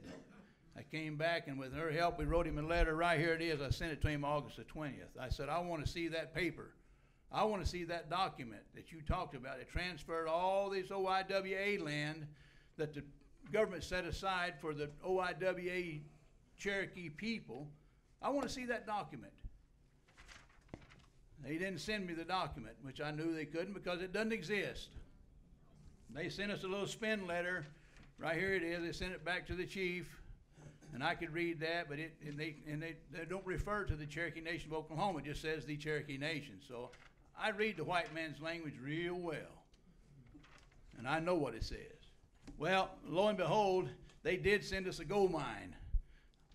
This is a gold mine right here. These are the deeds to every piece of OIWA land that was taken into trust by the United States of America for the Cherokee Tribe of Oklahoma until such time as use of the land is signed by the Secretary of Interior to a cooperative group organized under the Act of 26/1936. Who is the organized Cherokee group that organized under the OIWA? Anybody know the answer to that? Here sits a whole room full of exceptions of one. No disrespect, sir. I still love you. Here's our deeds. Here's our deeds right here, people. I'm not through with them. Thank you, Chief. Oh, boy, all right, thank you for that. No doubt Hope you about got it. that on national television. National Because they'll be television. calling me racist and everything else again. Windians? Yeah. Remember? All right, just one quick point, and try to help with that, in terms of CNO and Cherokee Nation. The historic Cherokee Nation passed when their last Dawes enrollee passed. That's been, what, 10 to 12 years ago, if that? So that's history now. Now it's CNO. And so Cherokee Nation of Oklahoma, 1976, that sort of thing. Okay. Thank you for that. All right, moving now. New business. Item number 2, 3, 4. Again, because of the sensitiveness of the items we're going to talk about, I'd like to break for about 30 minutes and talk about an executive session and talk about the budget and come back and revisit these items. Can I get a motion to go into executive session at this time? I make a motion. Okay. Do I hear a second? Second. All right. We've got a motion by Teresa, second by Charles. I'll turn it over to the secretary, and we'll go from there. It's these three right here, right? No, I think it is. Okay. Okay, and with that, folks, you don't have to leave the building. Charles, Councilor Smoker said you could go into the gymnasium. So it's dry in there, and we can go from there, okay?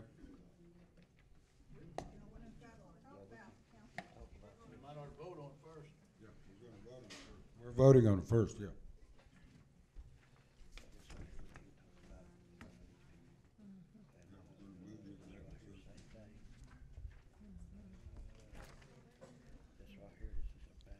Okay, there's a motion by Teresa and a second by Charles Smoke to enter executive session. That means we will be moving 9 to sit under new business.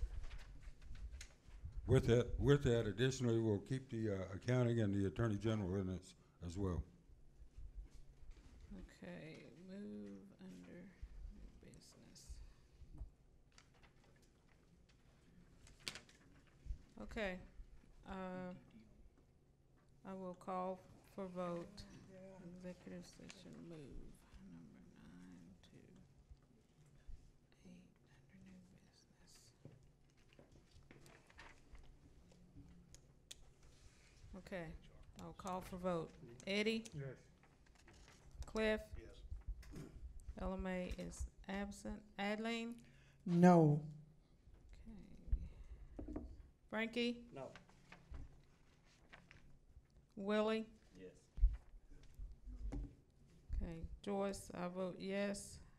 Peggy is absent. Jamie? No. No. Charles? Yes. Mary is absent. Teresa? Yes.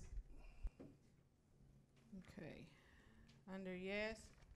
Under yes, we have 1, 2, 3, 4, 5, 6. Under no, we have 1, 2, 3. Okay, we will enter, the motion carries, we will enter executive session at 12:04.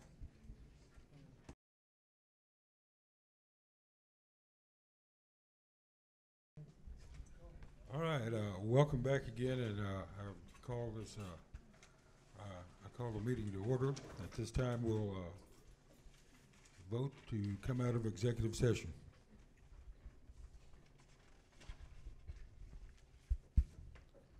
Okay, council I'll call for vote to exit executive session. Eddie? Yes. Cliff? Yes. LMA is absent. Adeline?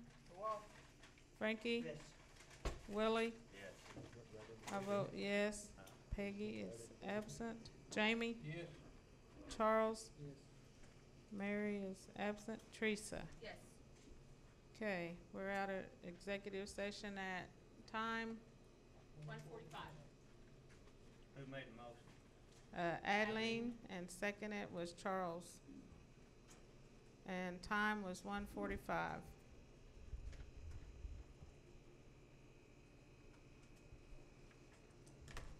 Okay, going right forward, and moving right forward, new business item number 8.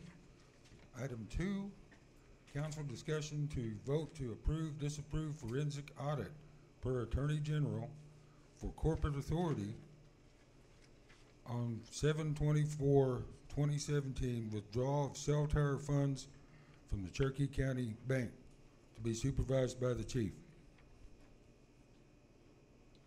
I don't understand that. I'll try to help out if I can help out on this. What that means is that we're going to have the Attorney General look at the reasoning and the purposes of the money that was removed after the council set a directive to the corporate board for the monies to stay in that account. Now, correct me if I'm wrong, Charles. The former Attorney General had already brought this up, and it was, there was an explanation given, and nothing else ever went any further than that. It was explained what happened there. So, and then you're talking about the forensics audit. It's already involved in the current forensics audit that's taking place. All that is a transaction, a bank transaction, and that's the first thing that they're looking at is the bank transaction. So this is gonna, I mean, really, it's gonna be taken care of in the forensic audit.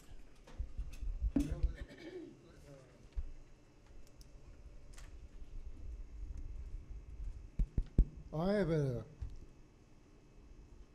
legal opinion from the former AG, Christina Vaughn, that if you want me to read it to you guys, I can read it. And it goes to this, what we're discussing on this 7/24/17 about the cell tower money being removed after the council said take it from the cab board and put it back towards the general fund. I'll go ahead and read this. As you can recall, at a June 3rd council meeting, the council approved a resolution transferring existing cell tower fund from the corporate board to the tribal general fund and directing that future cell tower funds be deposited directly into tribal general fund. The following Monday, June the 5th, certain funds, approximately $17,000, were withdrawn from an account held by the corporate board. It is my understanding that the funds were in an account on Monday morning, but when Chief went to bank with the council resolution to have the funds transferred into the tribal general fund account, the funds had been withdrawn. She goes on, I was contacted by several council members about this issue. I have, since my first inquiry email on June 28th, been trying to obtain information regarding the issue in order to provide guidance to the council. My first email asking for information was sent to Assistant Chief Thompson and Corporate Board Executive Director Annalee Locust on June 28th. I received an email back from Ms. Locust on June 29th, but the email did not contain the requested information. On June 30th, I received an email from Assistant Chief that attached a copy of the June 16th letter he had sent to council. The email also stated that if I had additional questions after reading the letter, I should contact him for further information. I sent Assistant Chief Thompson a follow-up email on June 7th asking for additional information. I still have not received a response on July 7th email. I did, however, receive an email from corporate attorney, Mr. Clint Cowens, directing I must include him in any future contacts with the corporate board. I sent Mr. Cowens a response and asking for his assistance in getting the information sought. Mr. Cowens replied that he would check as to why I had not yet received a response. I have not heard back from Mr. Cowens on this issue. All these emails are attached should you care to review them. From my reading of Assistant Chief's June 18th letter, it is my understanding that explanation concerning the corporate board's use of cell tower funds after the council voted to place those funds in the tribal general fund is that there were certain historic preservation office related bills or outstanding unpaid expenses existing at the time of the June 3rd council resolution transferring the cell tower funds to the tribal general fund. The corporate board believed those expenses should be paid before the account was transferred.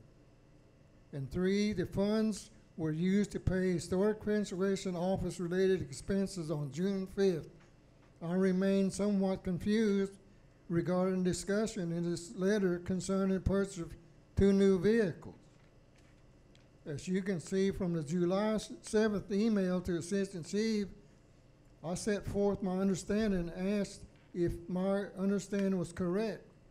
Because I have not received a response, I cannot be certain that my understanding of the June 18th letter of explanation is correct. However, I cannot continue to be held up in providing a response to council on this issue, so I am going to provide a response based upon my stated understanding. This seems to be a fairly clear-cut one. The council is a supreme governing body. As such, it establishes the law of the tribe through resolution it enacts. All persons and entities who are subject to the jurisdiction of the UKB are also subject to those laws.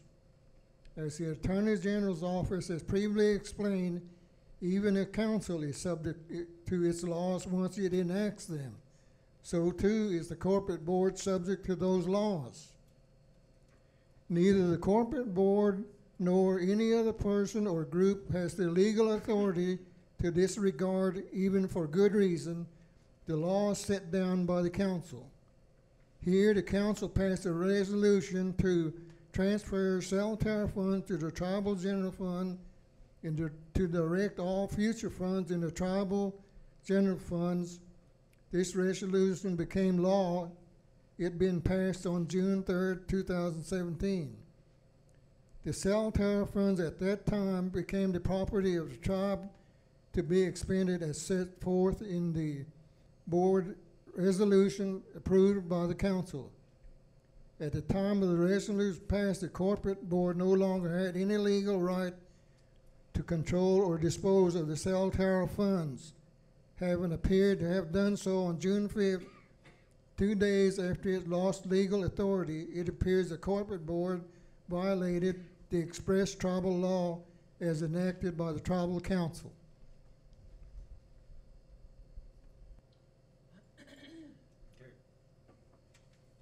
Okay, so that's what this is about. I guess it's to clear up that issue. That. Okay, what this resolution is about is to clear up that matter, I gather. And if the council votes to approve it, we'll have the Attorney General look at this ruling as well and make a ruling on it. Okay? So. Are we going to do a forensic audit on the tab board? Well, the forensics audit on the CAB board is actually included in the Right, forensic audit that right. council approved last month. What I would propose doing is just providing that AG opinion to I would propose. Hello? I propose giving that AG opinion from Christina Vaughn to the forensics auditing group and let them look into it, because she already made the determination that that was illegal under tribal law. So you can give that to the forensics auditing company and they can include that in their report. Okay. Yeah, they'll take care of that. They may include it in their report. May.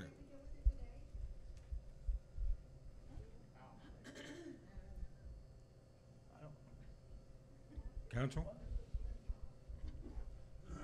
So it's already done? It's already, it's being done. It's not what being he's done. asking about is already being done. Yeah. So, Last month, council approved a forensics audit that included this period of time Right. that the CAB board transferred that money. And it includes the CAB board. so it's been done, what you're asking for.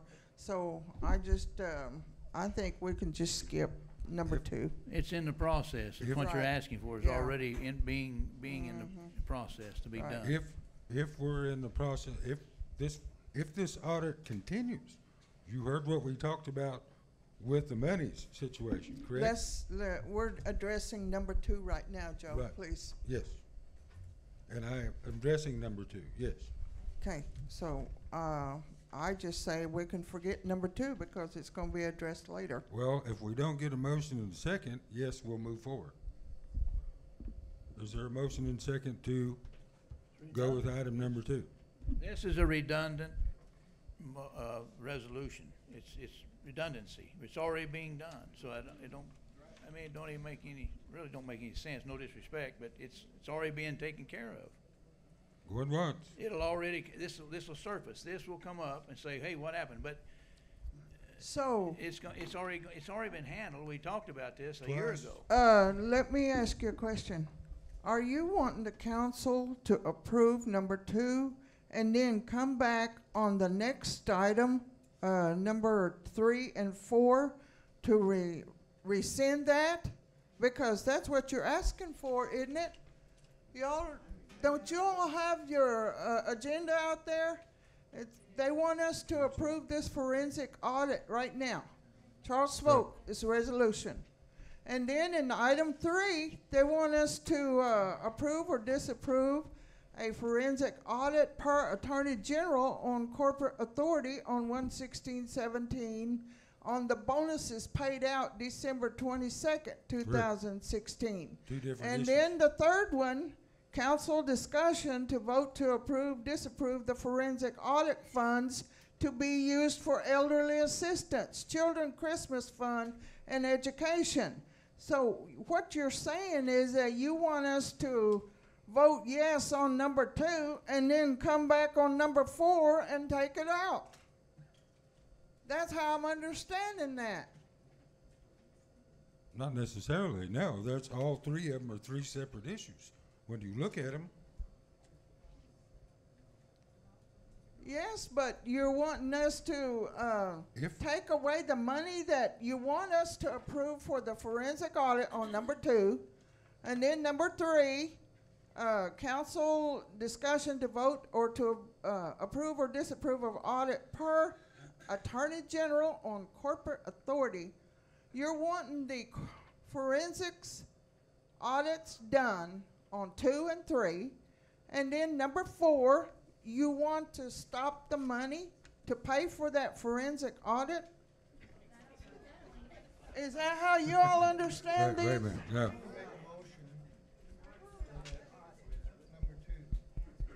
You've made a motion for number 2. I know y'all talking about the forensic audit, and the forensic audit, well, y'all approved last month, correct? And it's in motion. A contract has been signed, correct? Correct.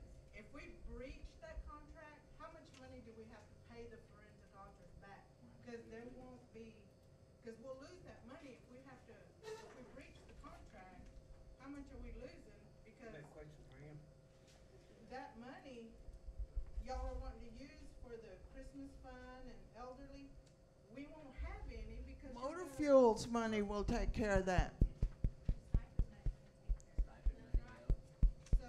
The tribe has transferred, I believe, $14,500 to the forensics auditing company as a retainer. So if you voted to cancel the forensics audit, you would lose that retainer, but I don't believe you'd owe additional amounts to the auditing company. So we'd lose that, all that money. So You'd lose the $14,500 that you've already paid. $14,000. No, they would have to report so far what we've bought, correct? Yeah. They would have to tell. They would have to report what they've done so far, yes. Right. But I don't know if they've done anything yet. I just don't know. Okay.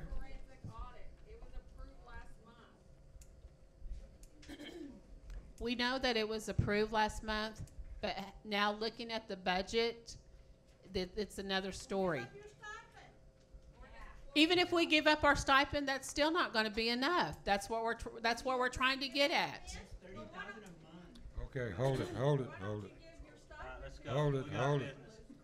We got business. I think we need to get this forensics audit because here's a guy right here that he's sitting here spending our money. This is your money this man is taking, and this is going to show, this forensics audit is going to show, it's going to show this stuff right here that Mr. Smoke has brought up, and it's already been covered with the Christina Vaughn, and you know where she's at now. She's off, with Crow and Dunleavy, taking money from some other tribe. But this man right here has been all over the country on our dime, and we want to get some of this money back, and that forensics audit is going to show it.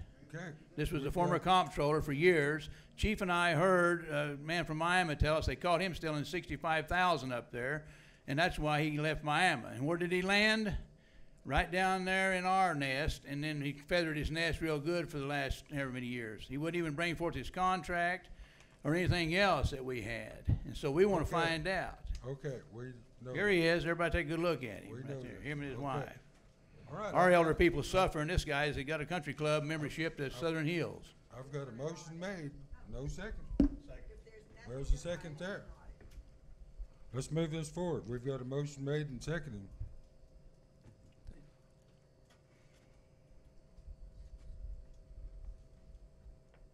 What's the motion?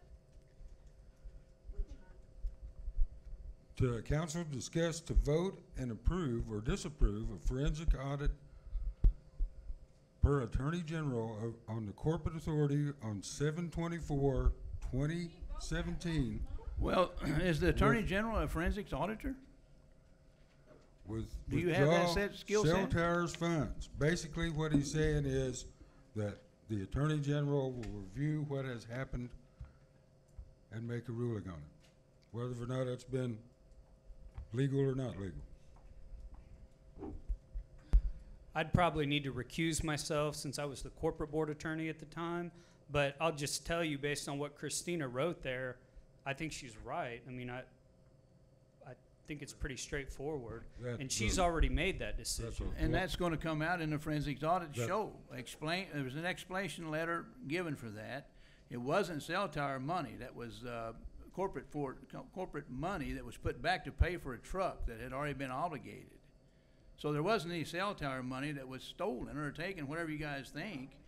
It was corporate fund money that was taken, had to pay for a bill. I wrote a letter, an explanation of that to whole council. It's June of she gave the date when the letter there was done. It was already taken care of. All right. We have a motion made and This is the seconded. forensics audit that's in existence. We'll show this again. Okay, council, vote. They're wanting us to vote again what we voted last month. We voted to approve the forensic audit last month. They're wanting us to do it again, but then in item 4, they want us to rescind it. People help give the me to money. understand this. We understand. Okay, here we go. They're trying to hide something. They're trying to hide something, that's why they don't want to audit. You wanna? We understand. You still do this? It's up to you. I want you all to know that I'm for you all. And Okay, I we've got don't the think table here, this we've is got it right. on the floor. I don't understand this, but I'd like to understand this. So what y'all are wanting to vote is to stop the forensic audit? Is that the? No, they want us to approve a forensic audit. Prove it again. Prove it again. It's already been approved last month. Yeah. Isn't that what y'all just paid? Got a motion, got a motion made and second. This motion is to, I would rather have Bailey, who are professionals, do the audit. This one says supervised by Chief Bunch. He has no, authority to do a forensics audit, and no talent to do so. We're being a tyranny government. all right. Hey, don't vote for it, vote for it. Whichever way you want to go. We're gonna call it right now.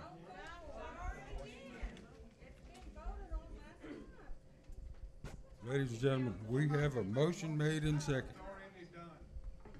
Got a motion made in second. I was just saying call the vote. Call the vote. We know how it's gonna go. Okay. We will call a vote for item number 2 under new business. Eddie? Yeah. Cliff? Yes. Ella May is absent. Adeline? No. Okay, Frankie? No. Willie? Yes.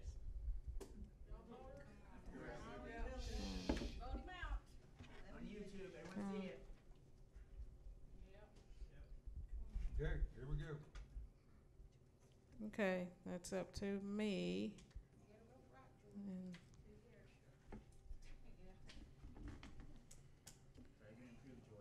And I'll vote no. Okay. Could we just be quiet, please, while I finish roll? Jamie? Oh, Peggy's absent. Jamie? I'm voting no because it's already in motion, so it doesn't make any, this is redundant. So if we voted to do it last month, it's taken care of. So my vote is no, not to do this, whatever. Charles? Yes. Vote on that Okay. microphone. Mary is absent. Yes. Okay, Mary is absent. Teresa? No. No. Okay, council, under that, under yes, we have 1, 2, 3, 4. Under no, 1, 2, 3, 4, 5. Motion fails. All right. Thank you for that, council. Here we go. Item number 3, council discussion to vote to approve or disapprove forensic audit per Attorney General and Corporate Authority for on 1/16/2017 on corporate board bonuses paid out December 22nd, 2016. Charles Smoke. Again, the audit is being done on this already.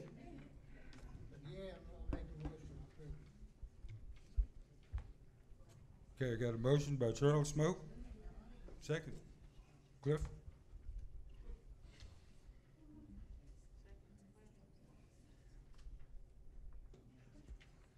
I have a question for the Attorney General. Do you advise him to go ahead and give him the printout to the auditors? Did you get a copy of these too? Yeah, I will Okay. go ahead and give those. Both of them? Yes. Okay. Did you do that yet, Charles? Are you gonna, did you do that already? Give a copy of these to the auditors? No? Okay.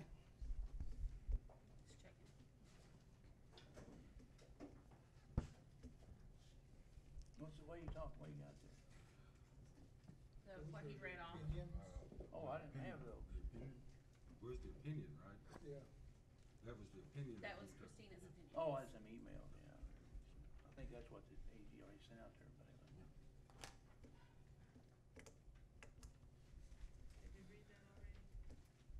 Yes. Okay, here we go. We've got a motion made and seconded. Item number 3. Okay, just for record, motion was by Charles Smoke, second by Cliff Walford, and that's item number 3. I'll call for vote. Eddie? Yes. Cliff? LMA is absent. Adeline? No. Okay. Frankie? No. Willie? Yes. I vote no. Peggy is absent. Jamie? No. Okay. Charles? Yes. Okay, Mary is absent. Teresa? No.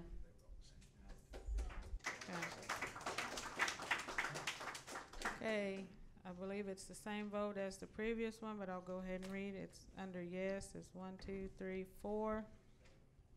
Under no, 1, 2, 3, 4, 5. So motion fails. Okay. All right, moving on, item number 4, council discussion to vote to approve or disapprove the forensic audit funds to be used for elderly assistance, children's Christmas funds, and education. Charles Smoke. Motion Do made we and seconded. already, I thought we discussed we already had, set aside money for this Motor fuels. in motor fuels. We Or already whatever was have left money. over from last year, if Walmart lets us use the cards again. What was left over? Okay. Right? We Am I will right? still have money for our children and yes. We already have money for that. That's for next year's budget. You keep bringing up next year's budget, Willie. Oh, is that what that is? Willie, when you get tires from the tribe, you admitted to me that you did. What? You know, you said you got tires. AG? Yes, sir. I was just gonna say, if you vote yes on this, that would cancel the forensics audit and use the funds that you haven't paid for the forensics audit yet for the Christmas fund and Yes. education.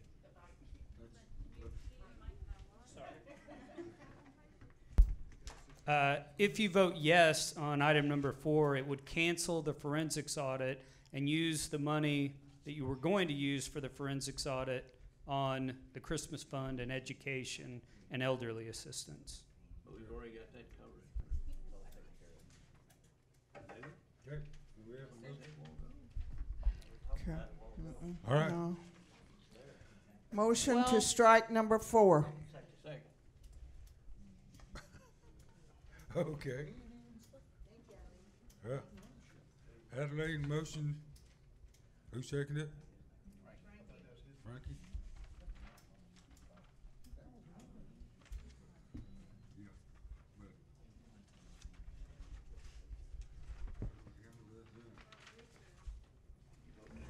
Yeah, we got a motion made and second to hold off on that. Strike it. Okay, the motion is to strike item number 4. I just need a clarification. Yeah, that might be it.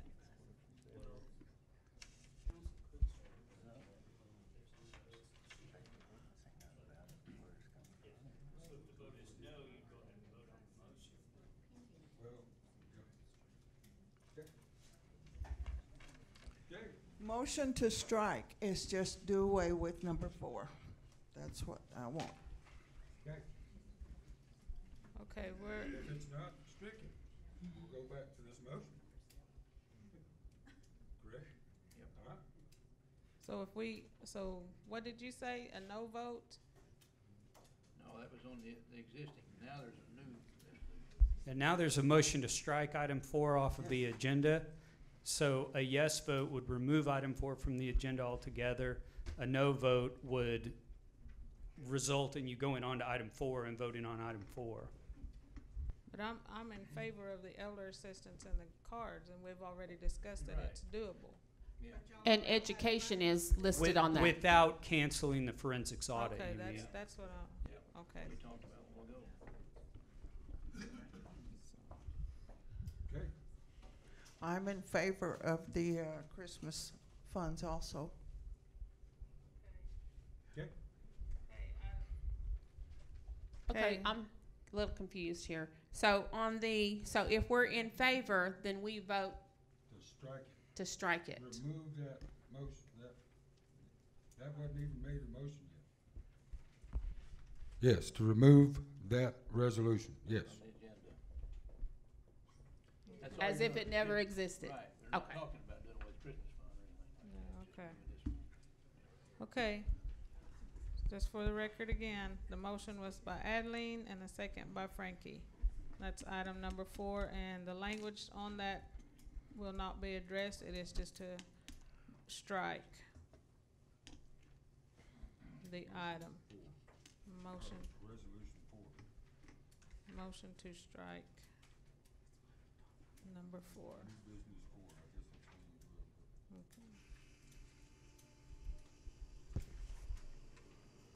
do it. Okay, I'll call for vote. Eddie? No. What? No. No? Okay. Cliff? No. LMA is absent. Adeline? Yes. Frankie? Yes. Willie? No. I vote yes. Peggy is absent. Jamie? Yes. Charles? Mary is absent. Teresa? I vote yes, and I want this to go on record only because as of last month, I said that, just wanted to make sure that the elders were gonna get the assistance and that the children were gonna get the Christmas cards. But if at some point, if it affects our forensics audit, then I can't go against the elders and the kids. So did my vote go against the elders? No. No? Okay. I was like, okay. Yeah, was I trying know. to- That's why I want to clear that up. Oh. So your vote is Yes. yes. Okay. Okay, under yes, 1, 2, 3, 4, 5. Under no, 1, 2, 3, 4. Okay, motion carries. All right, thank you, council. Item number 5, council discussion to vote to approve or disapprove an amendment to the resolution 18 UKB 30 by striking supervisor from the interim EDTO will be Chief Bunch with the stipulation of no authority to fire or to come back to council, and replacing with restore Chief Bunch supervisory authority as stated in the UKB Cherokee Indians Constitution to perform all duties appertaining to the office of the chairman, complete authority to hire and fire employees as needed. Chief Bunch. I need a motion to approve. Motion and second. Motion. Second. Yes.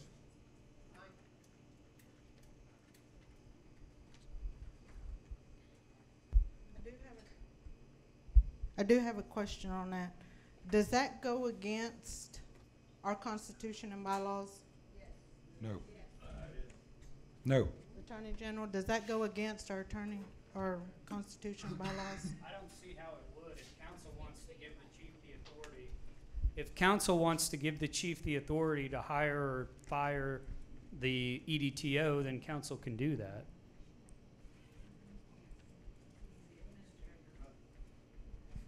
As an administrator, Yeah. correct? Yeah.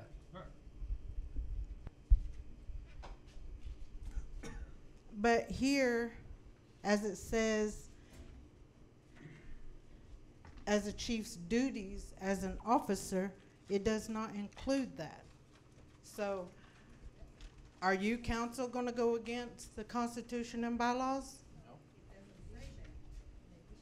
In 1999 or 2001, Ben Belmar, our 2003. 2003. Yes, please use the microphone. In 2003, our Attorney General Belmar, Ken Belmar, he made a legal opinion when Dallas Proctor was chief, and they had that same question of his authority. And according to Ben's opinion, it says that he does not, the chief, Ken does not have, Ken gave the legal opinion that the chief does not have that authority.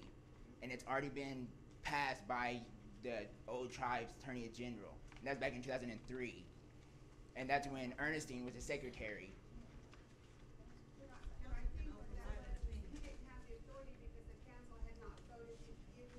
But if you read the legal opinion, it reads about the Constitution, what he interpreted the Constitution to say.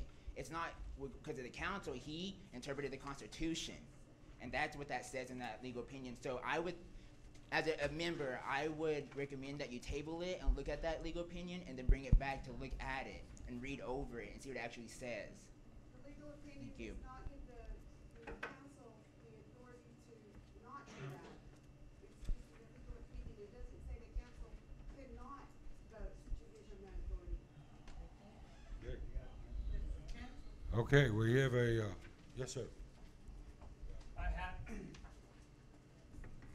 I have that 2003 opinion here, but in that situation, the AG was addressing a case where council had voted to remove voting power from certain officials, secretary, assistant chief, tribal treasurer, and maybe the chief as well. And the AG said council didn't have the power to do that under the Constitution. This situation is a little different. It's delegating council's authority to one person to hire and fire the EDTO. If council wants to delegate that authority, council can make that decision to do so. Okay, thank you for that. But it also says in this resolution that it's stating in the Constitution that the chief has that. He has supervisory authority over these meetings as pertaining to a chairman of the meeting. That's in the bylaws. But that doesn't give him any executive power. He has no more power than anybody sitting at this table here. That same Constitution. And we also that have same HR policies to go by too. And I don't know if you're able to do that if you were that person's supervisor because of your personal feelings about him. It's obvious. It's very well known what you think about that person right now. I don't know if you'll be able to do that as a in the way that it should be handled, because we know how you feel about him. It's very obvious. You've made that very clear. That's why that resolution was passed to start with, to bring back, give you supervisory authority over him, but not to hire and fire. And anytime you had an issue like it, was to bring it back in front of this council. That's why it was passed. Well, wasn't he on the, 90-day Okay. probation after that executive meeting that I was in with him? That's done and gone a long time ago. Okay. Mr. Chairman. He's not an employee, he's a contract, right? His contract ran out. Okay. Okay. Mr. Chairman, may I have a comment, please? The resolution or the agenda item states to perform all duties appertaining to the office of the chairman, which we already decided that, or the Constitution decided that that's what you are, as the chairman of the meeting. But the last sentence is very concerning. Complete authority to hire and fire employees as needed. That's everybody, anybody. I've already had 2 employees ask me, does that mean that Chief Bunch can come and hire me whenever it's needed? So that you can't have that authority. I have another, the Eastern Band, they're going through the same thing we are right now. And their Chief Sneed suggests that he don't even have that authority. He was suggesting that they have a employee board that does that, because he said just like the previous administration at their tribe, when a new administration would come in, they would release everyone and put who they wanted in there.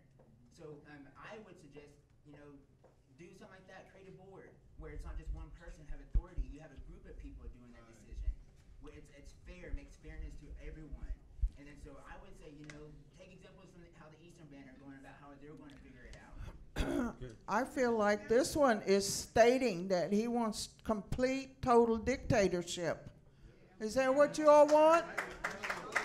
That's what I'm reading right here.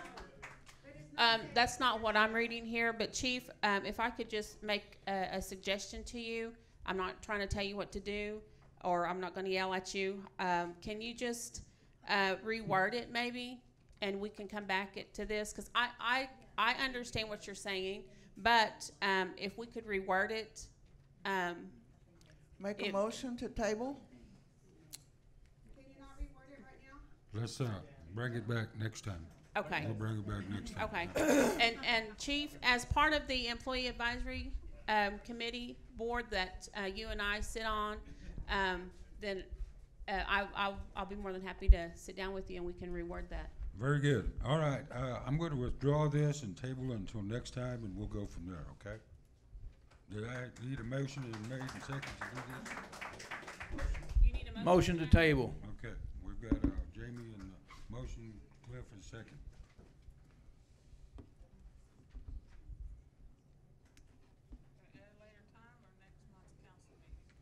We'll at another time. We'll try to get it next month's council meeting, but yes.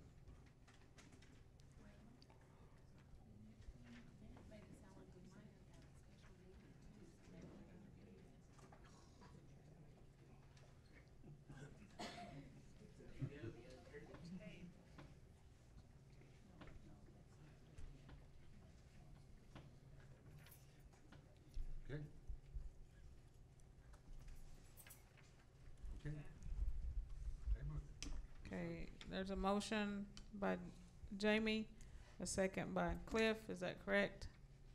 Okay, and that's to table item number 5, under new business. And I'll call for vote. Eddie? Yes. Cliff? Yes. LMA is absent. Adeline? Yes. Frankie? Yes. Willie? I vote yes. Peggy is absent. Jamie? Yes. Charles? Mary is absent. Teresa? Yes. Okay, motion carries. All right, thank you, council. We're moving on to item number 6.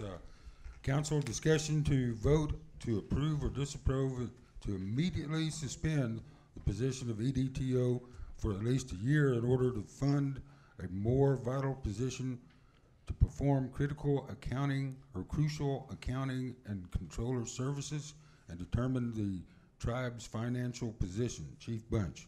It is as it is. I understand what you're going for here. Gotta get it on recording. I understand what you're going for here. My position is that without a clear thought out budget that's been passed by this council, which has not been done yet, that we address this at a later time.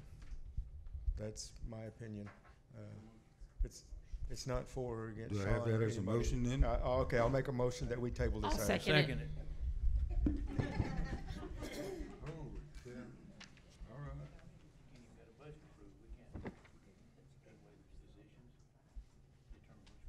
right. Chief, just to make this clear, in our next budget meeting, can you provide us with some information as to what the wording where it says to fund a more vital position, whether that be maybe like a federal programs manager or just some additional information as to what you might mean. Right, because I don't think there's a more vital position than an executive director of tribal operations. There is one. It's called controller. Comptroller is already in the making we've got money set aside for that from the housing.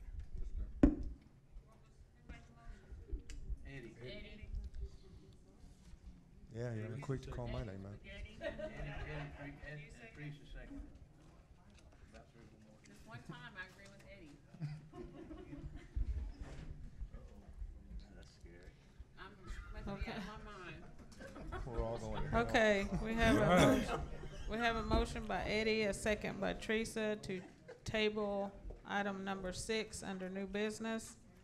I'll call for vote. Eddie? Yes. Cliff? Yes. Ella May is absent. Adeline? Yes. Frankie? Yes. Willie? Yes. I vote yes. Peggy is absent. Jamie? Charles? Mary is absent. Teresa? Yes. Okay, motion carries. All right, thank you, council. Item number 7, council discussion to vote to approve, disapprove the use of an attorney, Michael Rossetti, and it goes into different partners as needed in litigation with land and trust and other use. Give the chief the authority to engage letter for services. Now, For the same reason as the others, I make a motion to table. And I second that only because, Chief, I'm not trying to say anything bad, but anything. But anyway, I just want to say that because of our situation with our budget, I mean, if we could table this, I'm just asking if we could or okay. not.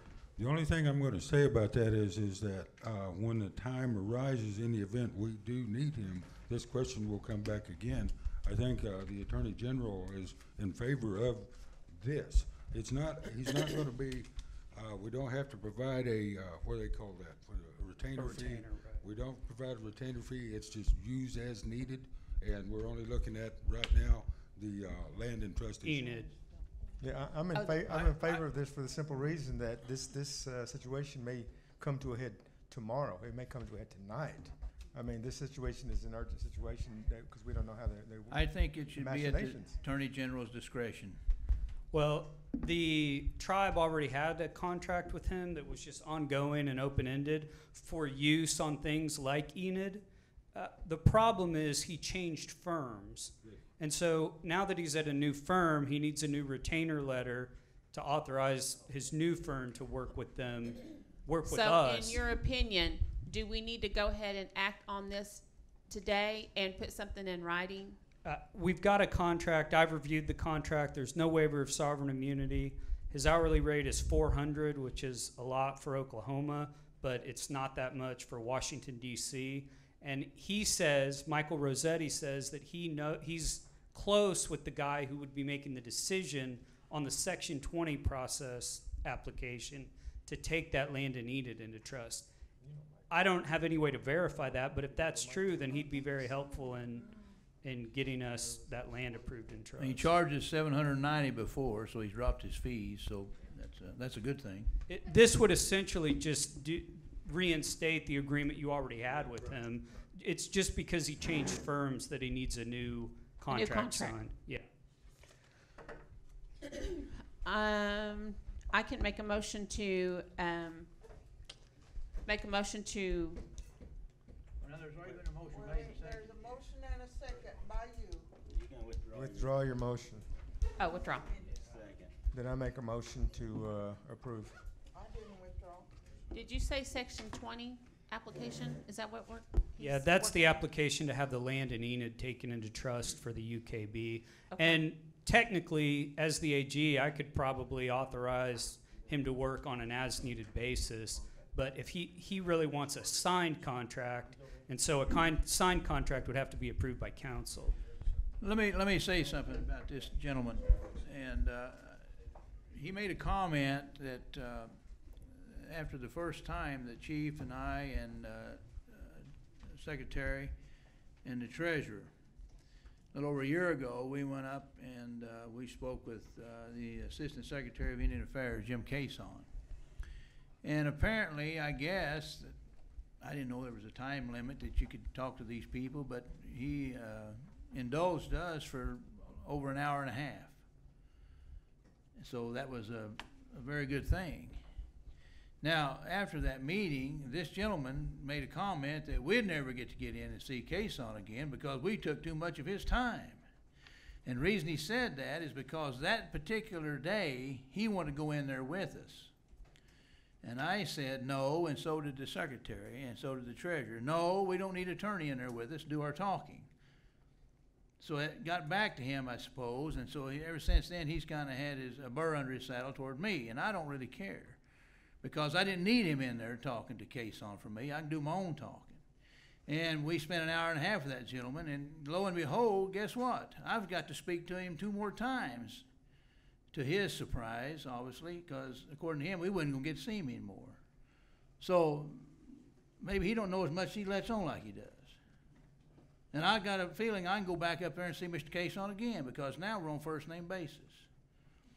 So anyway, I think that this gentleman, and certainly is probably a good attorney, and we may need him, but I believe it should be at that gentleman right over there's discretion when he needs to call him in. That's all I need to say. All right, having said that though, here again, the AG said signed affidavit, so we'll leave it at the signed contract. He wants a signed contract for his firm. Right. Council needs to approve. Yes. Why can't you just contract with him every now and then as needed through your office? Yeah, I could sign it as Attorney General and just work with him, but there's a resolution that says all contracts have to be approved by council. So if you want to give me that discretion here today, then I can just use him when we need him. But the only reason why we need this today is because he switched firms, correct? Right, that's the only, otherwise it wouldn't be an issue, because I could just call him up and say, hey, we need a meeting with Mr. X. I make a motion. I thought you said there was already a motion. I withdraw the table motion, and I make a motion. Mike. Y'all can hear me, can't you? Yeah. I withdraw my table motion. Instead, I want to make a motion that we give our AG the authority to contract with him only as needed. Second. Does he need to let us know when he makes contact with them? Of course. Yeah, he works for us. Yeah. Well, like I said, we don't always All right. we don't always know everything. That's why I'm saying. That's why I'm asking and clearing that up. Good question. I can email council whenever I think we need it, and that way if anybody has That a would be problem with it, wonderful. Thank you. All right, here we go. We got a motion to allow, we've got a withdrawal of a motion, or, I withdrew that first one, the table. I withdrew that. okay, you withdrew that. All right, you've withdrawn that. I don't answer to I think you, Frankie. Who seconded her motion? No, No, he it did. wasn't me. Eddie? He seconded. Okay. All right, The first The Okay. first one you did, but you withdrew before I did. Okay. Okay, council, you have heard the language with the authority of the AG to contract with and only on an as-needed basis. Okay, I'll call for vote. Eddie? Yes. Cliff? Yes. LMA is absent. Adeline? Yes. Frankie? Willie? Yes. I vote yes.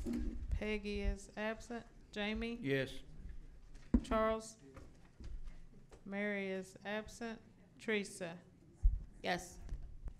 Okay, council, motion carries. all right, council, thank you very much. That concludes that section of it. We went through the executive session, now we're into announcements. Okay, I'd I'm like gonna to, bring, I'd like to ask a question of the, all of our Katua brothers and sisters sitting out there in the grandstands today. It's been brought to me by some more people, the fact that we're putting this out for Facebook and YouTube, where people can see these council meetings. How do you all feel about that? Is that something that? Well, that being said, then I've had a request to put the all of our past council meetings out there where you guys can view them as well, for the last year and a half. If we put it out to public, then you'll be able to just go to YouTube and pull up like May of 2017 or June of 2017 when some of these issues discussed here tonight or today were already covered. You can see those live. So is that something that everybody be interested in seeing as well?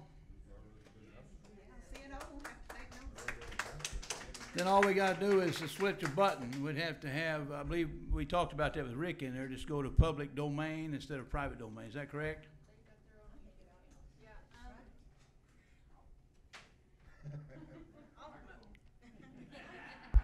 So we currently do have their own channel, and that's an archive for Joyce and for Amanda.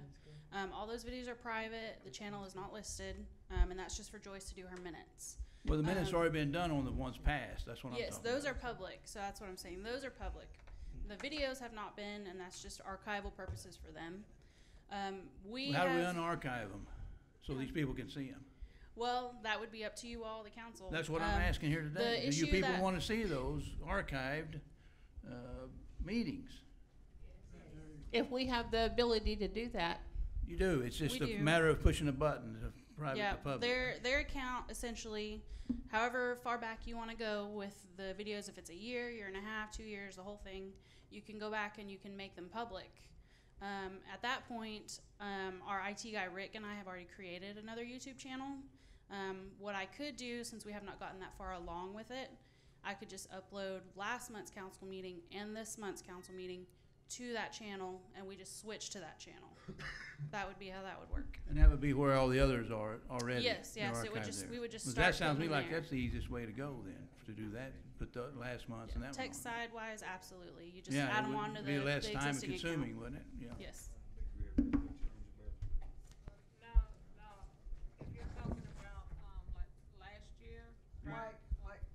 If you're talking about referring to last year or the year before that, they were on just the little tapes. We didn't change cameras until this year. So those are on just the little tapes that were played. That's on all right. They're still you still view them, can't you? You do have like a limited window, just whatever they have already on their channel. Let me ask Amanda this. Amanda, the day Rick and I come in there, you had those all pulled up on there. There was some from last year on there, wasn't there? No, just this year. They were just the meetings from January 18 this year? Yes. Okay. Yeah, so technology is so catching up here. 17 will just be a little, 17 will just be a clip. Yeah, they're not. Yeah, we would have to look at some kind of service to try to switch those over digitally somehow. I'm not sure if anyone does that. I imagine they do. I'd have to seek it out. I'd like to get them from January 2017 up to here. Simply the fact that that's when I became your all's assistant chief.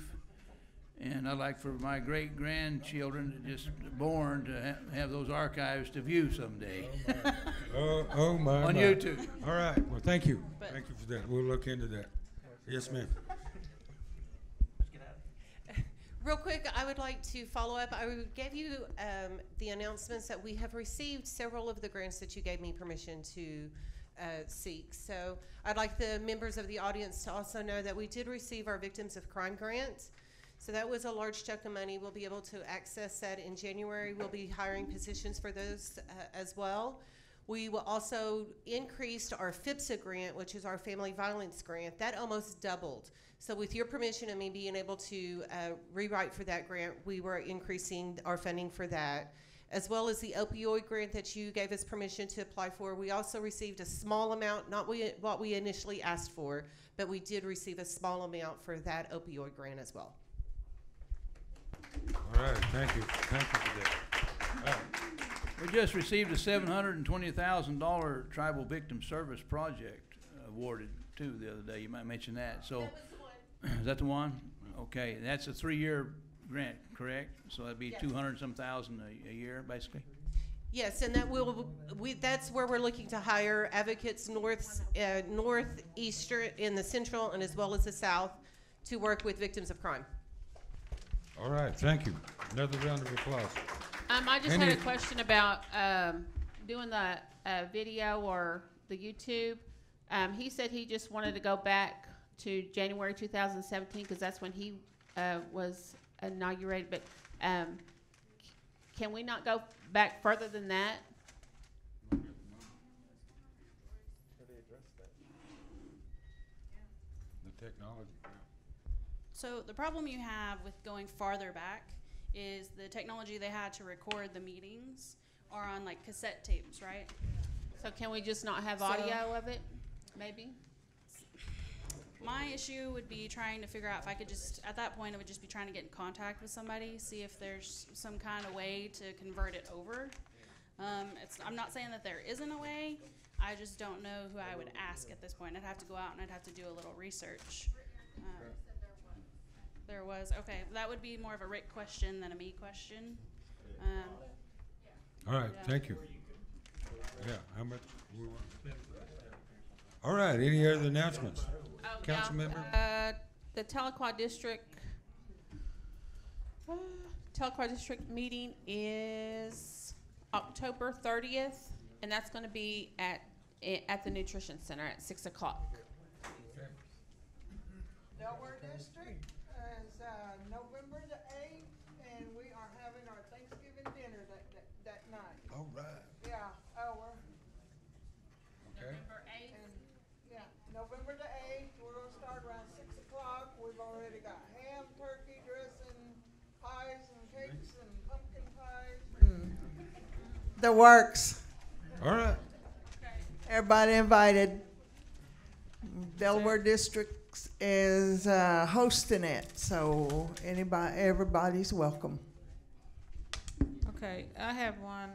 If you'll know that, if you look on the agenda on the left as to the council, we are in Charles Smokes District. Mary Duval's district would be held in November in Sequoia District.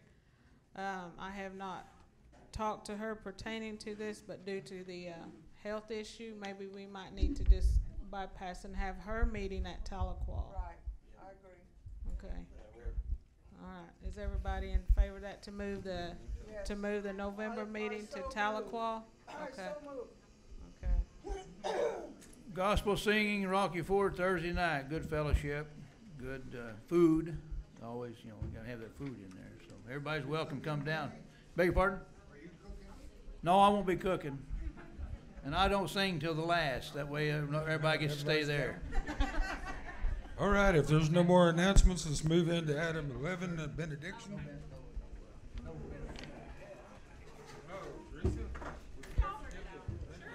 Absolutely. Let's all bow our heads. Dear gracious Heavenly Father, Lord, we come to you today, Lord, to give thanks unto you, Lord. Thank you for this day. Thank you for the people that are here today, Lord. Lord, I just ask a blessing upon each and every one of them here, Lord. I ask that you give us all safe traveling grace, Lord. Just be with us, Lord. Be with the council here. Lord, help us and guide us, Lord. Be with our families.